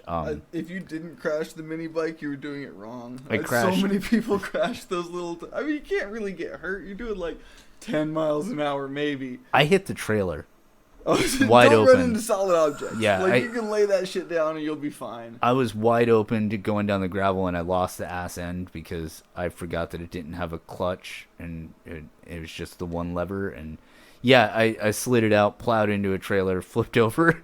Like I was fine and landed on my feet, but I was really worried for a half a second that I was gonna die on a mini bike. All the ways to go. Really. Having wrecked on a bicycle, I can tell you can hurt yourself at 12 miles an hour. I think that those went faster than 12 miles an hour. That's what I'm saying. John's like, you can't really hurt you. I mean, yeah, you can. Yeah, you can. You're probably not going to. There's something to be said for knowing how to crash a thing. I've been crashing things since I was a little kid. Like, that was kind of the thing. It all starts with, like, a little shitty bicycle, and you try to do little tiny dirt jumps, and, like... Yeah, it's definitely... If you've been kind of conditioned to that, if you know how to crash, you're way better off. Oh, yeah. And legitimately, for the most part, those mini bikes were out on grass. You're not likely to hurt yourself. The bicycle wreck was on asphalt with cars around, like different beast. But like, I will 100% agree with you that if you didn't dump that bike, you were doing it wrong. That and the little two-stroke too. That thing was fun until it broke. Yeah, I think it was Dude, a, that is thing a made kid it like from 15 minutes after I showed up. So many Yeah. man hours dumped into getting that thing road ready, and then we just wrecked it in a night. yeah, Not broke even the like axle, a little bit, like cracked the rear axle in half. Yeah. Like, tore the cush drive apart. Yeah, like- go big or well, go once home. the axle was off, it just started flinging parts out because it had so much play. That swing arm was not really happy about that. Yeah, So yeah, something's gonna have to be done about that at some point. and I'm trying to remember who it was that was the victim of this, but it was Whiskey Adam was sitting around the spool table with a BB gun, and somebody was ripping around on the mini bike at like midnight, 1 o'clock in the morning, and they were well out of the range of that BB gun. But I gave him a good 30-foot lead, and I drilled him and fucking took him off of that mini bike. Like, I remember he got all pissed off and stood up, and I waved from where I was at, and I was like, "Hey man, that was me. Sorry, didn't think I'd actually hit you." And he was just like, "Oh, if you hit me from that far away, you're good. We're all right. That was a good shot. I'll own it." Fair enough. I still feel bad about that though. It wasn't me, Yeah. so well, you know. I'm surprised more people didn't get shot with BB guns. Oh, a lot of honestly. people got shot with BB guns. Yeah. So it goes. Yeah, it was. That's why I brought the Red Riders instead of anything decent. you Yeah, know? thank you very much for that. Yeah, no, I it's had gotta a be like low power. I grew up with BB guns, like those. You can pump them multiple times and build the pressure up in the chamber. Yeah. That's the kind that I grew up on. And you could definitely. I have a half dozen friends with BBs embedded in some part of their body because that shit is legitimate. Those Red Riders are just like you got a red welt in the morning. Yeah. Worst case scenario, you get hit in the eye and you're blind, and then you got a really sweet lawsuit. I had some fun times with those. So I think it was Nate Mitchick and his girlfriend. Or maybe it wasn't Nate. Anyway, it was him and his girlfriend, and they were sitting there, and they had full beers, and they set them down on the fireplace. And I shot between a crowd of people and shot the bottom of the beer and just watched the beer drain out. Then they picked it up, and it was like empty, and they looked at it all confused. And they went and got another beer and set it down in the same spot, and I shot the bottom of that one. God damn, that's beautiful. That's too good. Eventually, they busted me doing it, but yeah, it was fun.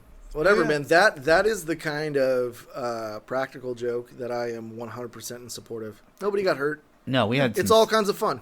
we had some serious shenanigans. That was That's that was a good weekend. That's good. Oh yeah. And then fucking Roz passed out. What was it? Night 2 when we were all watching Chopper Flicks. Right after the DJ stopped, Roz like passed out with his boots on one of the couches, and we wound up wrapping him up in that Wally blanket. I've got pictures of like Roz, Mr. fucking tough guy biker, all wrapped up in a Wally blanket. Like, looks like he's not, but it looks like he's sucking his thumb. You know, it's a great shot. One of those things. Yeah. Yeah, with friends like these. The chopper flicks are rad. That whole little like chill spot with the cover was clutch. Personally offended you didn't get me any of that 70s ruckus muff porn. You know, I tried to find it. There wasn't a lot on YouTube, and yeah, not to. That's because the people who shot that porn and still have it in their collections don't understand what a YouTube is. Yeah, they're or how holding to on to that shit. How do I do a YouTube? I'll try to get some next year. I promise. But yeah, the chopper flakes were surprisingly easy to steal, but finding good 70s porn was a little more difficult. Just trying to keep the party vibe alive, guys. We'll get some. I'll have like 70s Bush like all over the screen this year. It's so good. 70s Bush. So good. Oh, that's a callback to last. Hey, where's our naked lady friend? Which one? The one that was on the table over there last week. Autumn Nights, the girl you showed me last night. No. Shit. Shout out to Autumn Nights. If she accidentally hears this, we want to have you on the show. Please. Please, so much. No, the one that was on the anime chick. It was on it spawned our conversation about our grooming preferences in women. Yeah, so we had a deal going at the vape shop. If anybody sold the anime figure that was in the front case, then they got to pick out where the naked anime girl went. So now I think it's living in the front case. Oh, okay. So it's in the glass up front. Okay. Yeah. Yeah. Got to keep it entertaining. I'm for it. Yeah. Let's see. I don't know. I've been looking at roads for Oregon Run this year. I got some good shit going on again. I think I think that I'm going to be able to get us where we want to go without hitting too much repetitive stuff. I And got what's the some new general places. loop? What direction I should all go? can't tell you yet. Sorry, That's John. not released. And we're gonna release it first on the podcast when it comes out. But as of right now, we don't have anything that's ready to be displayed. I guess I can say we're not gonna do the beach again this year. Oh, hey, you know what? I'll tell you where it is. You ready for it? Oregon. Yeah, we're gonna go to 3 different places in Oregon, and they're gonna be far apart, and you're gonna have to fucking die to get there. Yeah, I mean, that's kind of the way it goes, really. Like, if you made it to the next night, you earned it. Like, there's usually no easy... Even if you direct route it, you're still going to put down a fair amount of miles. Sure. And mild spoilers, if Adam Alexi, the father of all this, gets mad and hears this and wants it taken out, I'm sure Adam Smith can cut it. But there was some talk a couple years ago after Breakdown Run of doing year 5, which is what we've got coming up is year 5, doing year 5 Redemption Run. That's not happening. We're not doing Redemption Run, which would be a repeat of the year that was really terrible for everyone, or really hard for everyone. Terrible is wrong. It's not on the table for this year. I'm not on saying the table. this year. It's planned. That's all I'm saying. Is John was was asking where we're going this year. Yeah. Mild spoilers. We're not doing a repeat of the Heat Wave run from 2018. So I'm not telling you what we're. I'm not going to tell you what we're doing, but we're not doing that one this year. Adam was really picky about not talking about Breakdown Run. Personally, I think that I'm in a place where I really like to talk about that run. Personally, I think that it was just one of those things. If you went on 2018 and you came back willingly for 2019, knowing that 2018 was something you could be looking at, good on props you. to you. Yeah. Yeah. It was a hard ride. Nobody who went on that run, well, I mean, I can't speak for all 175 people who were there, but I don't think anyone who went on that run was like, oh, dude, that was the easiest ride I've ever been on in my life, or that wasn't hard, or that, at the very least, like, that didn't have moments where I wanted to just find a hotel and wait in the air conditioning for the shit to pass. So I feel like the run in 2018 is what prepped me to be able to pull the 1K in 2019. Yeah, 2018, like it changed some shit. Anybody who went on that, it was a tough year, but like if you survived that run, like it's really not that bad after that. This is kind of, you earned that year if you made it all the way through. When we were sitting in Maupin and we had just finished registration and we were discussing like how the staff was going to lead out and which way we were going to go, and the phone rang with the first accident before we even left the parking lot, I knew we were in for it. I love you, MA, but goddamn, man, 10 minutes, less than 10 minutes, you fucking put it down. But he came back. He rode in the chase truck that whole weekend. We towed his bike all over the state. He was very helpful. Loved the guy. He was a pleasure to be around, even though he was fucking road rashed and beat up. God damn, I love that guy. But yeah, man, and he came back the next year and partied with us and made it all the way through the run. Had a great time.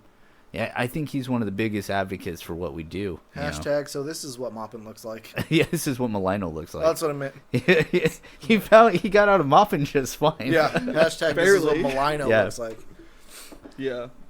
Yeah, that was one of those runs where you have those moments when you're on a motorcycle and you get a glimpse of somebody off in the distance, and there's a lot of road between you and them one way or another. And you just want to chase them? Yeah, I had a girl on the back of my bike. It was the first year I was doing 2-up Oregon Run. We had all our camping gear, and we were on this crazy switchback road leading out of Maupin. I guess technically it was Ty Valley, leading out of Ty Valley, and it would kind of take us over to Condon through Grass Valley.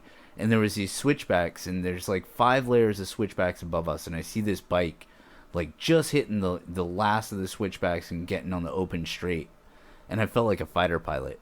I just started banging gears and hitting those switchbacks and just hammering, and sure enough, man, we hit the top of that peak, and I saw that bike leaving the horizon on the other side, and I started opening it up, and when I passed that other bike, I felt like a god for like a good minute and a half. I was just like, what now? what you got? Yeah.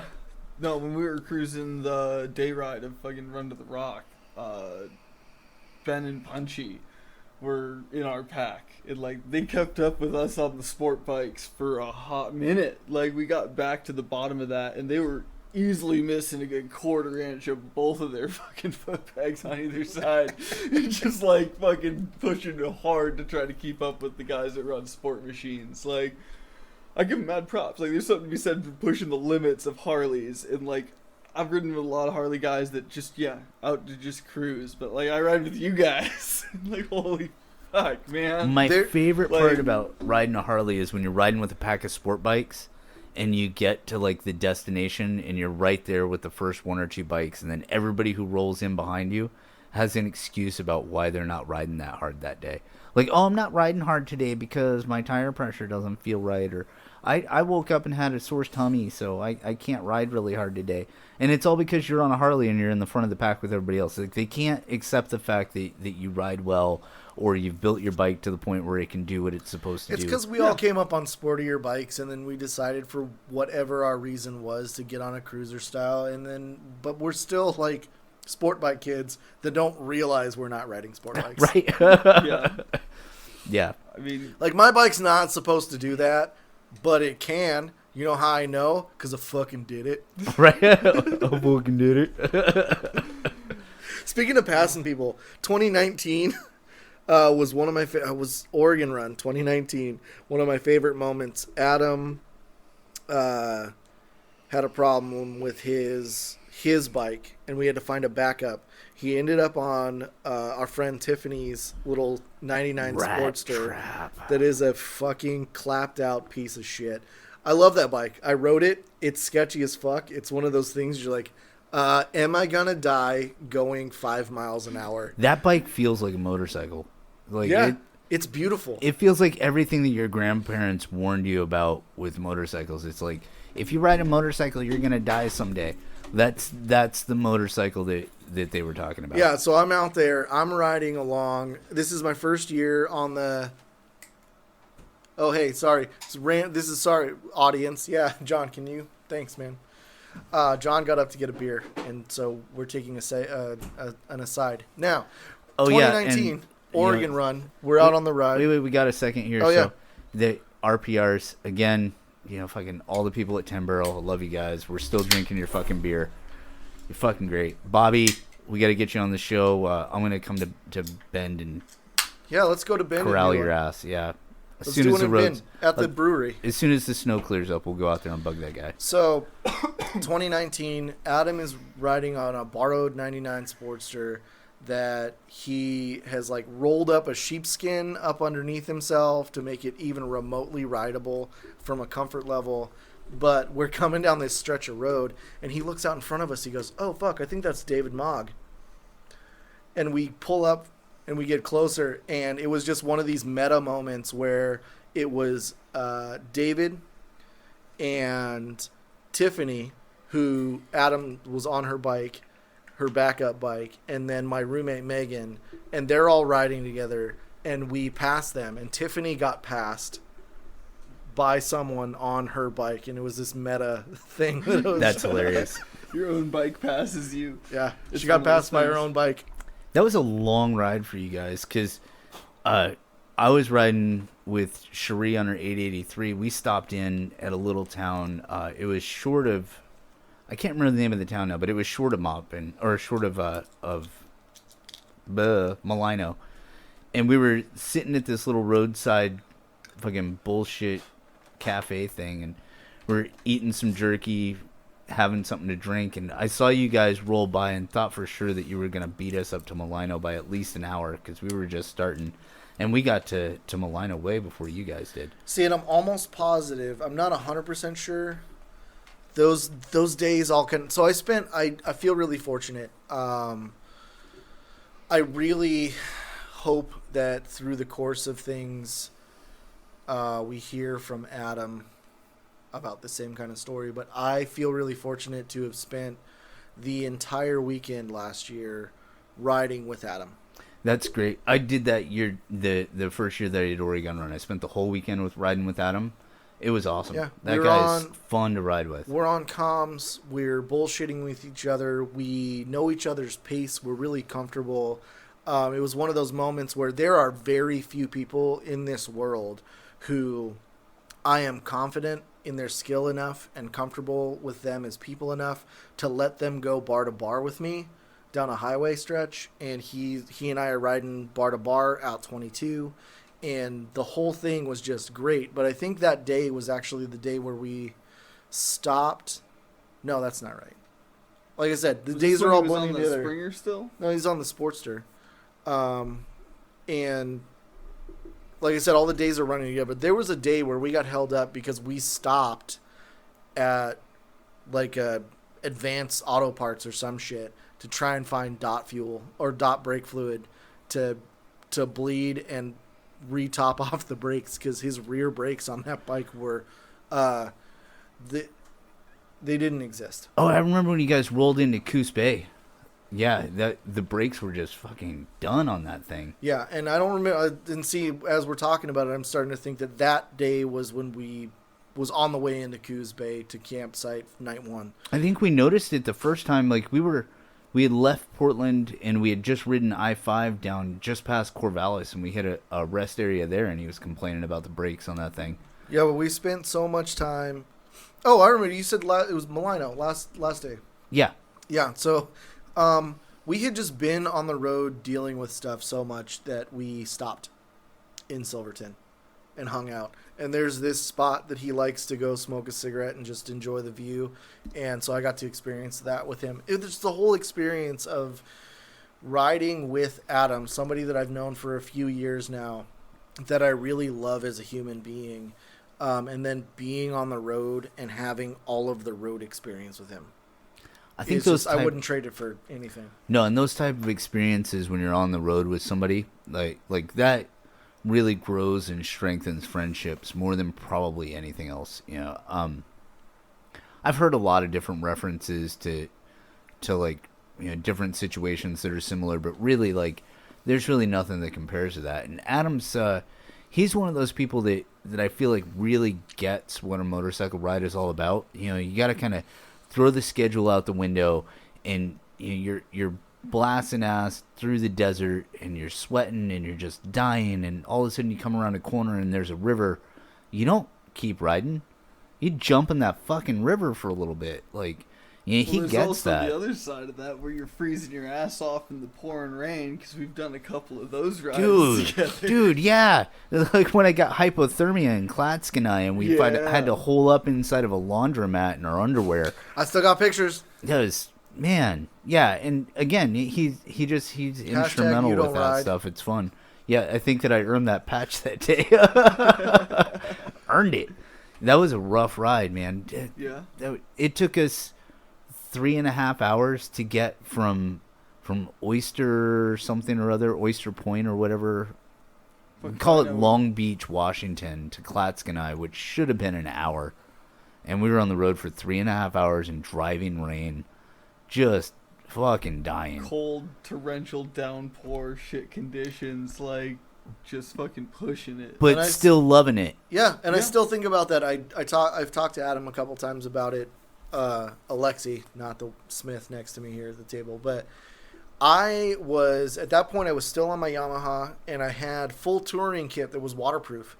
I could have been warm and dry that entire weekend, but we misguessed what the forecast was looking like.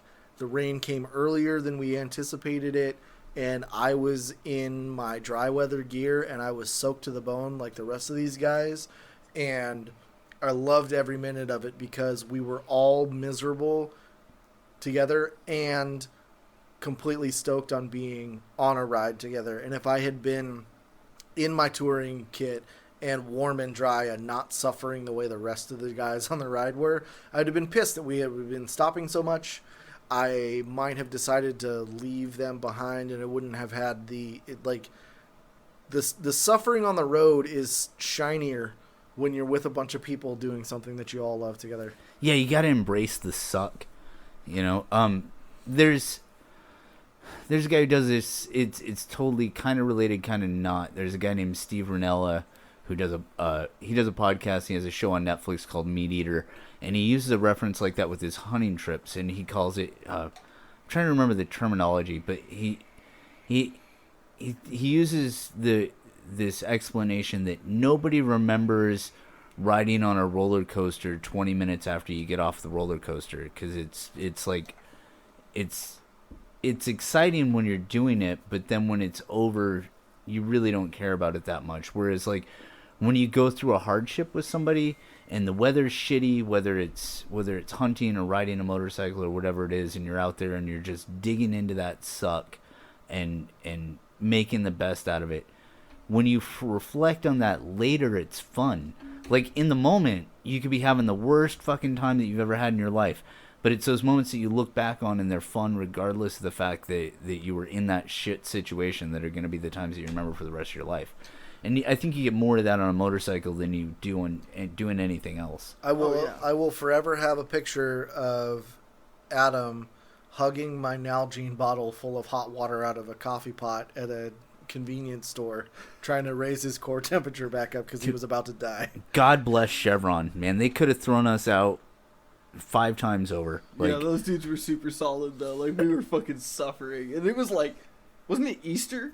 It was Easter weekend, it was Easter Sunday. So yeah, like, all this shit's closed. Like you got to be some spiteful motherfucker to throw out some desperate people on Easter Sunday. We tried to buy rain gear. We tried to buy long johns. Everything was closed because it was Easter weekend.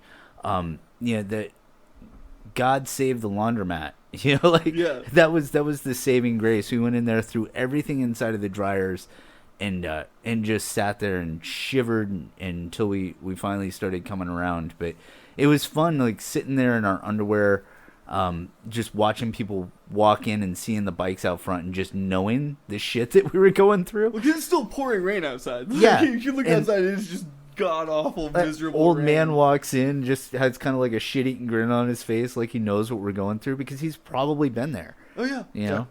The totally biggest kick in the teeth was when we got done. We tumbled our clothes in the dryer to try and dry them out a little bit and get back on the road and everything. But we're about to get back on the bikes, and somebody's like, "Oh fuck, man, we got that whole top case full of beer still." Oh shit. I remember that shit. Could have been having beers the whole time. We were just suffering so bad that we didn't even realize there was still beer on the fucking bikes. That was a great ride. That was the first real ride that I went on with you, John. That was the first time you and I rode together. I think we putzed around, but I'd never been on like a real ride with you. It was the first real ride. Yeah, that was one of my like hang-ups before we left town because I hadn't ridden with you much. Yeah. And I remember asking Adam, I was like, "How's John on the road?" Like, I know that he hangs out with I'm not going to drop the name, but I know he hangs out with those one guys that I don't like riding with. Like, I'm really nervous about spending a weekend riding with this guy. And he's like, "Oh, no, you'll like riding with John. He's fun." And then when we were going over the 202, heading out to Astoria, and you were just banging those corners, I was like, yeah, I can handle riding with John. He's all right. Yeah, it's a good time. I don't know. It's one of those things, riding with people you've never ridden with before. You kind of got to feel it out and make sure that you guys are riding on the same level and know you can count. They're not just going to fucking cut into a corner way too fucking quick and end up eating shit. You end up trying to keep pace and fucking bad shit starts stacking up. You don't want that. But there's something to be said for going out and having a little spirited fun. Yeah. I still have a blast chasing this guy on his fucking Harley. You can still throw a good fucking line. Like, it's a good racket. Yeah, it's a good time. It's weird. Today being the first sunny day in the middle of winter, I feel kind of shitty sitting here talking on microphones.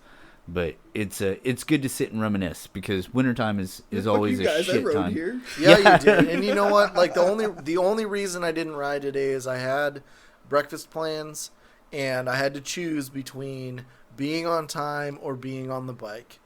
And now that I ride a real bike, I don't have to prove that I'm a rider by riding just because the weather's good. Like, fuck, I got a Harley. That's all you need to know. I'm a rider. You're a pro now. Yeah, sure. John, we're gonna get you on a dyno one of these days. I'm gonna throw you on my dyno, man.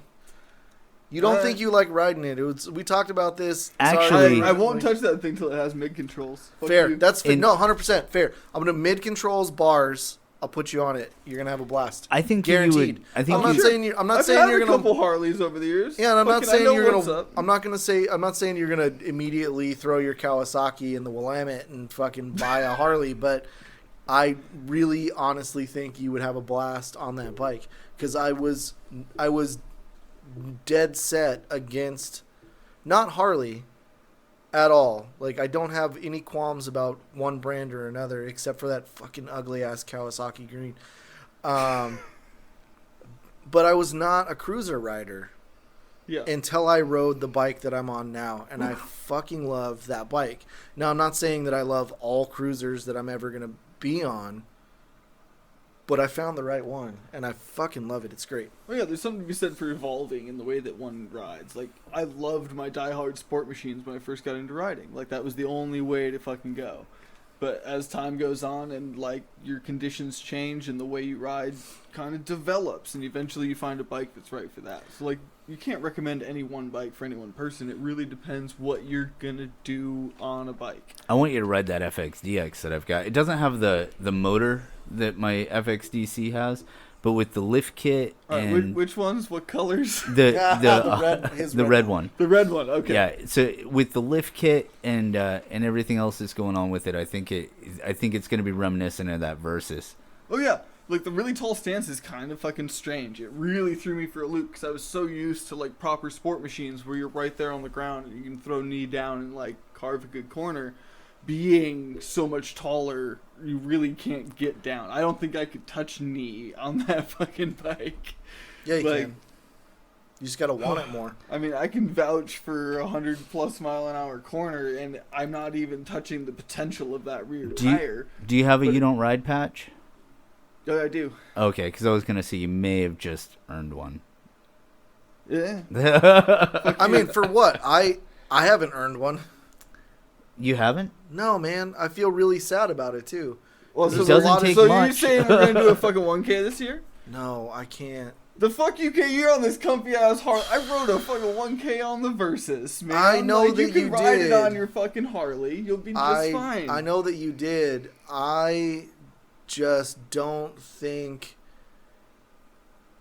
I mean, I probably just need to nut up and fucking do it. I think You you and do. I need to do it. We need to do it outside of Oregon Run and stuff because that just won't work. So Valdez and I were talking 6 months ago now. I'm thinking Joshua Tree. Yeah. Well, so here's the thing. The problem is CC Reno closed. And before it did, Valdez and I were talking about doing a 1K in a day, CC to CC to CC. Yeah, that. Reno and back is 1,100 miles. Yeah, I was thinking blast ass down to San Diego, and then crash out there overnight, and then the next morning hitting Joshua Tree, and it's if you can basically take a the We're out Thousand of thousand San miles. Diego. We Yeah. can go. We can crash out in my grandma's basement. Yeah, I got a few places in San Diego I can stay. My grandma's basement. Yeah, Totally. I love my grandma. and she sounds like a great person. She'll let a She's- bunch of bikers crash in her basement. Oh, absolutely. She loves all my friends. I don't know why. She's met some of the people that I've been affiliated with, and they're all tattooed, pierced up weirdos with crazy colored hair. She loves them. Awesome. She's a good old school Christian lady. She literally, legitimately loves everyone. People are God's greatest creation, and they are all deserving of love and respect. If you ask my grandma. I mean, if that gets me a spot to crash for the night, like, Yeah. sure. All kinds No, of spare problem. bedrooms. Your grandma Grandma. sounds like a great person. I don't really know any of my extended family. I barely know my immediate family. Yeah, so I mean, I guess there's that. Yeah. But yeah, my grandfather's a cool person on my mom's side. I know him really well, but aside from that, I really don't know my extended family. But people that have grandparents that they're close with, I'm kind of jealous of you assholes. Sorry. If nothing else, it's another place to crash when you're on the road. For sure. Yeah. So you're really gonna do the SoCal and back? I'm thinking about it. Yeah, I don't want to go on air with the hiccups in that plan, but I had a really solid plan. I talked to Seth a little bit last night about what may have thrown a hiccup in that giddy up, but we'll see. I might be able to pull it off still. Oh yeah. I had it all lined out, but yeah, there's something kind of came up that's going to throw a wrench in the works. So it goes. I don't know. There's something to be said for the down and back. Like, something to be said for 1,000 miles to sleeping in my own fucking bed. Like, okay, so nobody's going to hear this that matters. So how I had it set up is I had hit up, after my recent breakup, I hit up this girl that I know down in San Diego that I used to date. And I was like, hey, this is what I want to do. And she's like, oh, great. You can come stay at my house for a couple of days and we'll go party at Joshua Tree and have a great time. And we set up all the plans. And then her current boyfriend proposed to her, which kind of makes things a little complicated.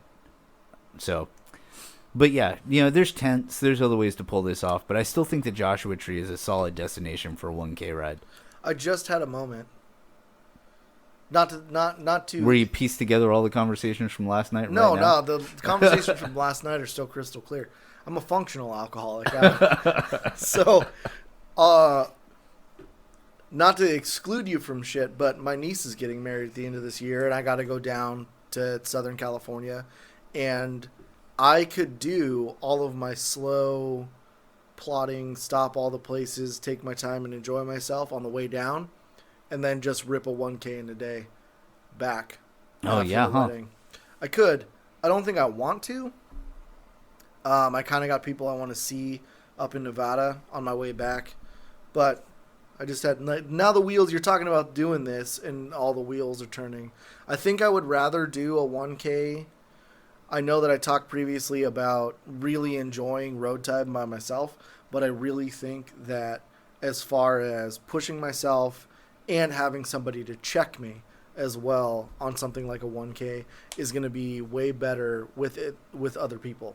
Not trying to do a 1K by myself. Yeah, I think it's important to have people with you when you do that. Oh, we should talk for a second about 1K in a day because, we're having a whole conversation about it. Curtis Morgan, good friend of ours who's done the photography for Oregon Run and stuff like that. Have you done one, Adam? I haven't. So John at the table here today is the only person in attendance today who has actually done a 1K in a day. Registered, yeah. Registered, so I verified. Yeah. Okay. How does it feel to have that big old floppy dick hanging out there? I don't give a shit, honestly. It's just a good fucking time. There's something to be said for spending that kind of time on your bike. It almost becomes telepathic at a certain point. You don't even have to think. It's just kind of happening, and like you get to see all this cool shit going by. And yeah, you see a lot of things in like 20 something hours. Like you do need every bit of the 24-hour limit to fucking make that. Before we get Chopper Charlie would disagree with you. Yeah. Before we get too deep with that stuff. Way more hardcore than I am. I'll give him that. Before we get too deep with the 1K, I think that there's going to be people out there that are listening to this that might not know what we're talking about. Yeah, no, I didn't mean to derail it. So no, yeah. Curtis Morgan, good friend of ours, puts on this thing. It's called 1K in a day. You ride 1,000 miles in 24 hours. There's some limitations and registration stuff that you have to do beforehand before you do it. But you ride 1,000 miles in 24 hours and less. You get a cool patch that's a new one every year that's year specific for when you pull it off. So you can collect them. You can do a 1K every year, get some cool shit that way. They do drawings throughout the year where everybody who's done a 1K up till that point is eligible for prizes. Lots of cool shit. That's I'm not prepared for this. John, you might know. Is it ride1kinaday.com or? I don't exactly know. Like I know that it's on Facebook. Curtis through the greater group of people, and like when he was still local, it was super easy because you could just hit the guy up direct and be like, "Hey, I'm looking to do a 1K. Here's my takeoff time." And all we really had to do was we went to the gas station down the street from where we met with him. We filled up our gas. We took a picture, like date, time, all recorded on your smartphone, and just texted it to him. It's like, boom, all right, clock starts now, ready, set, go. And we just took off. And you just start smashing miles. And when you stop for gas, you take a picture of the receipt and the place you're in and the time you're there. And he just kind of keeps track to kind of verify that you're actually on target and actually doing the 1,000 miles based on where you are on the map. And that's it. So if you're curious about looking more into the specifics of this, it is ride number 1 K dash inaday.com. And it'll have all that information. It's got up there, it references Curtis Morgan. There's a menu. It talks about, like, about us, contacts, partners, all of the shit about doing it. It's got the rules on the website. It's got all of the stuff that you need to know if you want to earn that patch. The 2019 patch is evil looking. It's a skull with a 1K and some wings, and it's just I'm jealous of the people who have them, and I'm kind of also a big baby, and so I haven't done one myself.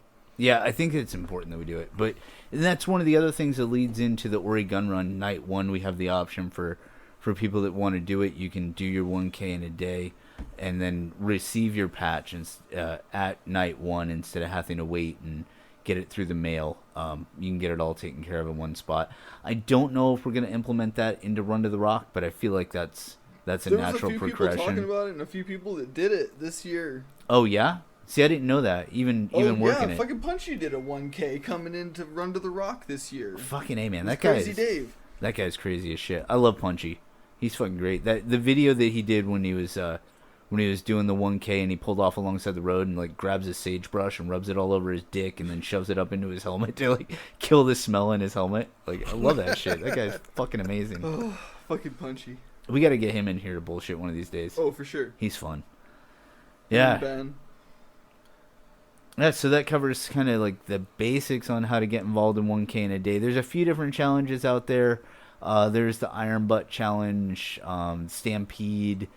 A few of them are real bike specific, but 1K in a day, any bike you got, you want to ride 1,000 miles in 24 hours, you can get the patch. There's one that goes on over in Eastern Oregon, the Rattlesnake 500, which if you don't want to do 1K in a day, it's 500 miles in 12 hours. But they pretty much have a set route that you have to go on. You have to take pictures at different landmarks and stuff. Oh, that's a bummer because I did 500 miles. I did 580 miles in 10 hours. Yeah. Yeah, I've been well over 500 a day before I'd attempted the 1K. I looked at that route for the Rattlesnake 500, and it looks like a lot of fun. There's a lot of cool shit on there. I think that was the best part about the 2018 Breakdown Run. We ran it at the same time that the Baker City Rally was going on, the Hell's Canyon Run. Yeah. And there were some people that registered for both, and they wound up getting a bunch of the specialty pins for, like, the Road Rash Highway and all the other scenic shit that goes on with the Hell's Canyon Run. And they were able to do Ori Gun Run. But the difference is they got all their patches and pins in less than a day, and the Hell's Canyon people took 4 days to do it. Boom. Boom. Ori Gun Run. Send Fucking it. hard as fuck. Hashtag send it. Yeah, that was a tough year. I It hate a was bunch of hot those. and fucking gnarly. Like, people were dying. I really want to go back in a different time of year. Or maybe, hopefully, the same time of year when there's not a heat wave. Because there is so much shit out east with the Wallawas. And that I can't, for the life of me, that Joseph? between day 2 and day 3, or between day 1 and day 2, I can't fucking remember. When we were coming into Joseph, that massive canyon. Oh, yeah. I want to ride that route again when I'm not completely distracted by how fucking ball sweaty hot I am. Yeah, I want to get back out there. I want to do the, I think it's called the Blue Mountain Scenic Byway again. It again, I can't remember if it's Heppner. I think it's Heppner. But it runs from Heppner, Oregon, all the way over to, was that La Center? No, what? Anyway, it runs over to the town that you have to cut through to get to Joseph. And man, that scenic bypass was fucking amazing. And then when you get into Joseph and you're surrounded by those snow-capped mountains, it just doesn't feel like Oregon. It feels more like Montana or the Swiss Alps or something like that. Like, I've never been to Montana. Oh, it's fucking gorgeous. Montana's great. It reminded me a lot of if you kind of shake off the natural colors of the scenery. It reminded me a lot of southwestern Utah. Oh, that's neat. Yeah, like St. George area and out around in that region of Utah. Like, if you like, because Utah's got tons, like shitloads of natural red rock, and it's more of a. It's not red. It's not like deep, rich red like it is in Utah, but the topography in that area where we were riding is a lot like that. And there's something to be said about, like, a lot of people like lush, green, beautiful kind of like, but there's something to be said about high desert and just the imposing nature of like stark rock formations in the middle of fucking fuck all. So when you did that, and John, you may have gone through it too. I had made a route that left out of Joseph and went towards John Day that went through an area called the Little Alps in Oregon. Did either of you get a chance to ride that? Dude, I couldn't tell you what the name of the road or the route I took. I really have not a clue. I just kind of scrambled together a last minute plan. Like, I don't ever plan my rides every year. Like, I just kind of roll with whatever's clever, and somebody's like, this is the direction. I was like, yeah, that sounds like a racket. Got some twisties in there, got some good... And that's it. Get David Valdez on this podcast. He could probably answer that question for you. That year I was chasing him the entire time. Okay. So he planned the routes. He said this is the way that we're going, and I went with it. And I'm not mad about it. No, but there was so I didn't get a chance to do this section because I was staff and I was burnt and I had to get to John Day as fast as possible. But there was this section called the Little Alps, and when I was researching it, it literally looked like you were in the middle of Switzerland. Just like these rolling green hills with snow-capped mountains in the background, little red barns. It looked fucking amazing. And I didn't get a chance to ride it, and that's one of the things I want to go back for. Like, I want to see that. Let's do it. Yeah. Add that to the list with Crater Lake.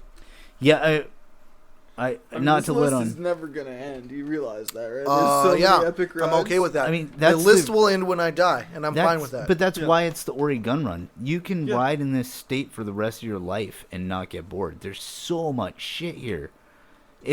I've ridden everywhere, and maybe there's some stuff in Sturgis area, like on your way out there, Glacier National Park, stuff like that. Those are all worth seeing for sure.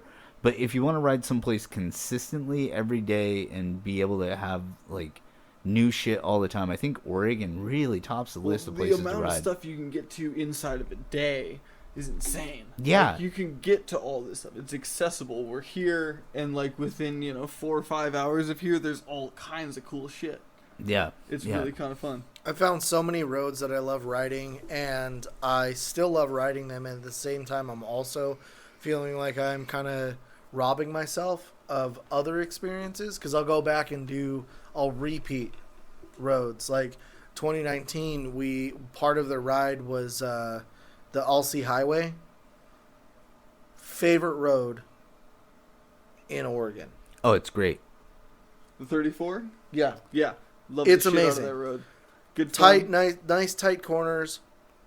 Really well banked, like really well built highway. And you got like some good power sweepers, and you got some epic straightaways, and like it's just got a little bit of everything. And the scenery's on point. Like, it's just a good ride, all in all. And I'm sure that there are a dozen other roads that good in this state that I haven't hit, because I know where Alsea Highway is. I know I can go down there and hit it.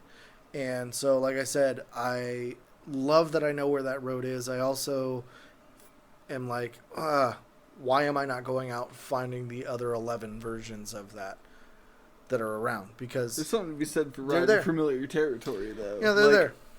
Yeah, there's time for that, and there's time for exploring, and I've done a lot of the exploring. Thankfully, growing up in Oregon, my dad was big on just seeing all the scenic shit that's around here. So whether it was with him on a bike, or if I was in a truck and we were out hunting or whatever, I've been on pretty much all the roads that you can hit in this state that are worthwhile. And if you need help finding a route, I can definitely point you in the right direction. That's what I'm saying. We should go out on some rides, because you seem to know the fucking in for all the good shit, and I know you can fucking slay a good corner. So like, let's anytime find some good spots, go out and fucking get a good rip in. Let me refresh that or restate that. Anytime decent weather. I'm done being that fucking guy that rides all year. Oh yeah, I did that for a long time. In crappy weather for like 10 minutes. Yeah, but I'm not gonna go out on a multiple-hour ride willingly and like torrential. Well, I started my 1K in that, but we were kind of prepared for that. That's a whole different thing. But yeah, I'm not gonna volunteer to go out and ride in shitty weather. Like, we're gonna go out and do a few-hour ride. Let's wait till it's gonna be like 75 and sunny all day. I'm so down. Absolutely, yeah. I'm always down for doing some exploratory shit. That's for sure. Well, we're into our second hour. Or do we want to take another break? I gotta pee. All right, Smoke break. we're gonna take a break here, and we'll see if we make it back for some more content after this, or if we're done. But we'll see how that goes. All right. And we're back from break. So we were outside vaping, smoking, finishing up our drinks, and I think that we all decided that our song is pretty much sung for today. I can get some food in my belly. Seth, I think you're in the same boat I am. I do have one little last ditty that I'd like to play before we wrap it up for good. Yeah. I know that we bounce around a lot and we talk about bikes and not bikes and riding and not riding and all that kind of shit. But I was actually curious because we talked about this. I want to say we talked about this on our episode together. If you get to what this is, I might be able to answer you. It's possible. Dream bike. I want to know what John's like. What do you like, John? What would you want? Like, if you could have the bike that you want to have for the long haul. Not saying you're not going to have a second, third bike. You're not going to have other bikes, but like the one bike that you could have in your stable from now until the end of whatever. That's a really tough question. Like, I don't know if there is the one perfect bike. Like, there's too many variations in what you need out of a motorcycle based on what you want to do with it. Like, the bike I would want to go cross country on is not the bike I want to go carve canyons with. Like, you just need a bike that's kind of tailor fit to the way you want to ride. So, like, in the grand context of the one bike, like, yeah, so like second bike, third so bike, tough. like second Let's bike, say you're third gonna- bike, fourth bike, all those utilitarian bikes. But the one What's bike the first that one you get? What's the bike you want to have it? Whether you, I mean, You this hit is- the lottery this is today. square. Yeah, you're going this to is- go replace your bike with something. This is square as fuck. Like, maybe you don't even ride it that much because there's other bikes that fit that need that you're talking about better. But the one bike that you want to have because it's just what a bike is for you. I mean, that's basically the same struggle, man. Like I said, I don't know if there's necessarily the one, but I would want to always have a fucking sport machine. Just something that I should not have that kind of power at my disposal, just for the sole premise of that shit's way too much fun. But like I said, I don't know if there's the one, because they all have potential, and like I've always just kind of rolled with what I could get my hands on that was a smoking deal. I'm like, oh yeah, this is a lot of bike for what it costs, and this is going to be a riot. But I've been through so many bikes over the years that I don't know if I could pick one solid bike, because they all have something going for them. It really just depends what you want to do on two wheels. Like, I don't know, and all of it's so much fun. Like, I couldn't limit myself to one bike that I keep coming back to, because I want to try something different and experience the same road I've ridden before, but completely on another level. Like, that really changes the game. You could go through on a high-performance sport machine and then come back on a full-size bagger, and you are going to have different days. So let's Like, let's reword this a little bit. You get a coupon that says good for one free bike right now. oh, today? The bike? Ooh. Oh, I'd probably do a fucking Ninja 1000. Fucking last of the carb era, because I'm a sucker for carbureted. Fucking either that or the 9 even. Like the leader bike or its equivalent, last gen carbureted, super primitive bare bones. Like, yeah, just put some CR race carbs on it and strip it down to the bare nothingness and just tear around and have a good old time. But it also depends where you're riding. In ideal conditions, of course, because here is not the place Yeah. for those things, as much as I love riding here. But in the ideal world of the one bike and the one ride, like, oh yeah, speed machine for sure. Way too much fun. Maybe we should we got to work on the phrase. Maybe we should figure it out as the death row bike. Like, you're on death row, and instead of getting a last meal, you get one last ride on a motorcycle. Oh yeah, I'm just gonna So- ride that to its absolute limit till I end up going off the side of some cliff somewhere, and that's just the end. I like that. I think that's a good way to word that. Seth, what's your death row bike? You mean like the bike that I throw a leg over and it kills me? Like your 1290 Duke. that would do it. Oof. Yeah. I was thinking more along the lines of like you're on death row, and instead of getting the last meal, you get to go on one last motorcycle ride on your dream bike. You're gonna come back and go to the chair. The bike doesn't have to kill you. No, I'm not coming back, dude. You give me that one shot. Why would I choose the chair, dude? So you- This is a way better way to go out. I think it's my first bike. I think it's a bit like, so the 77 Honda CB550F Super Sport, but one that has been rebuilt. So it's like 1977 factory fresh Just in its prime. in its prime. Nice.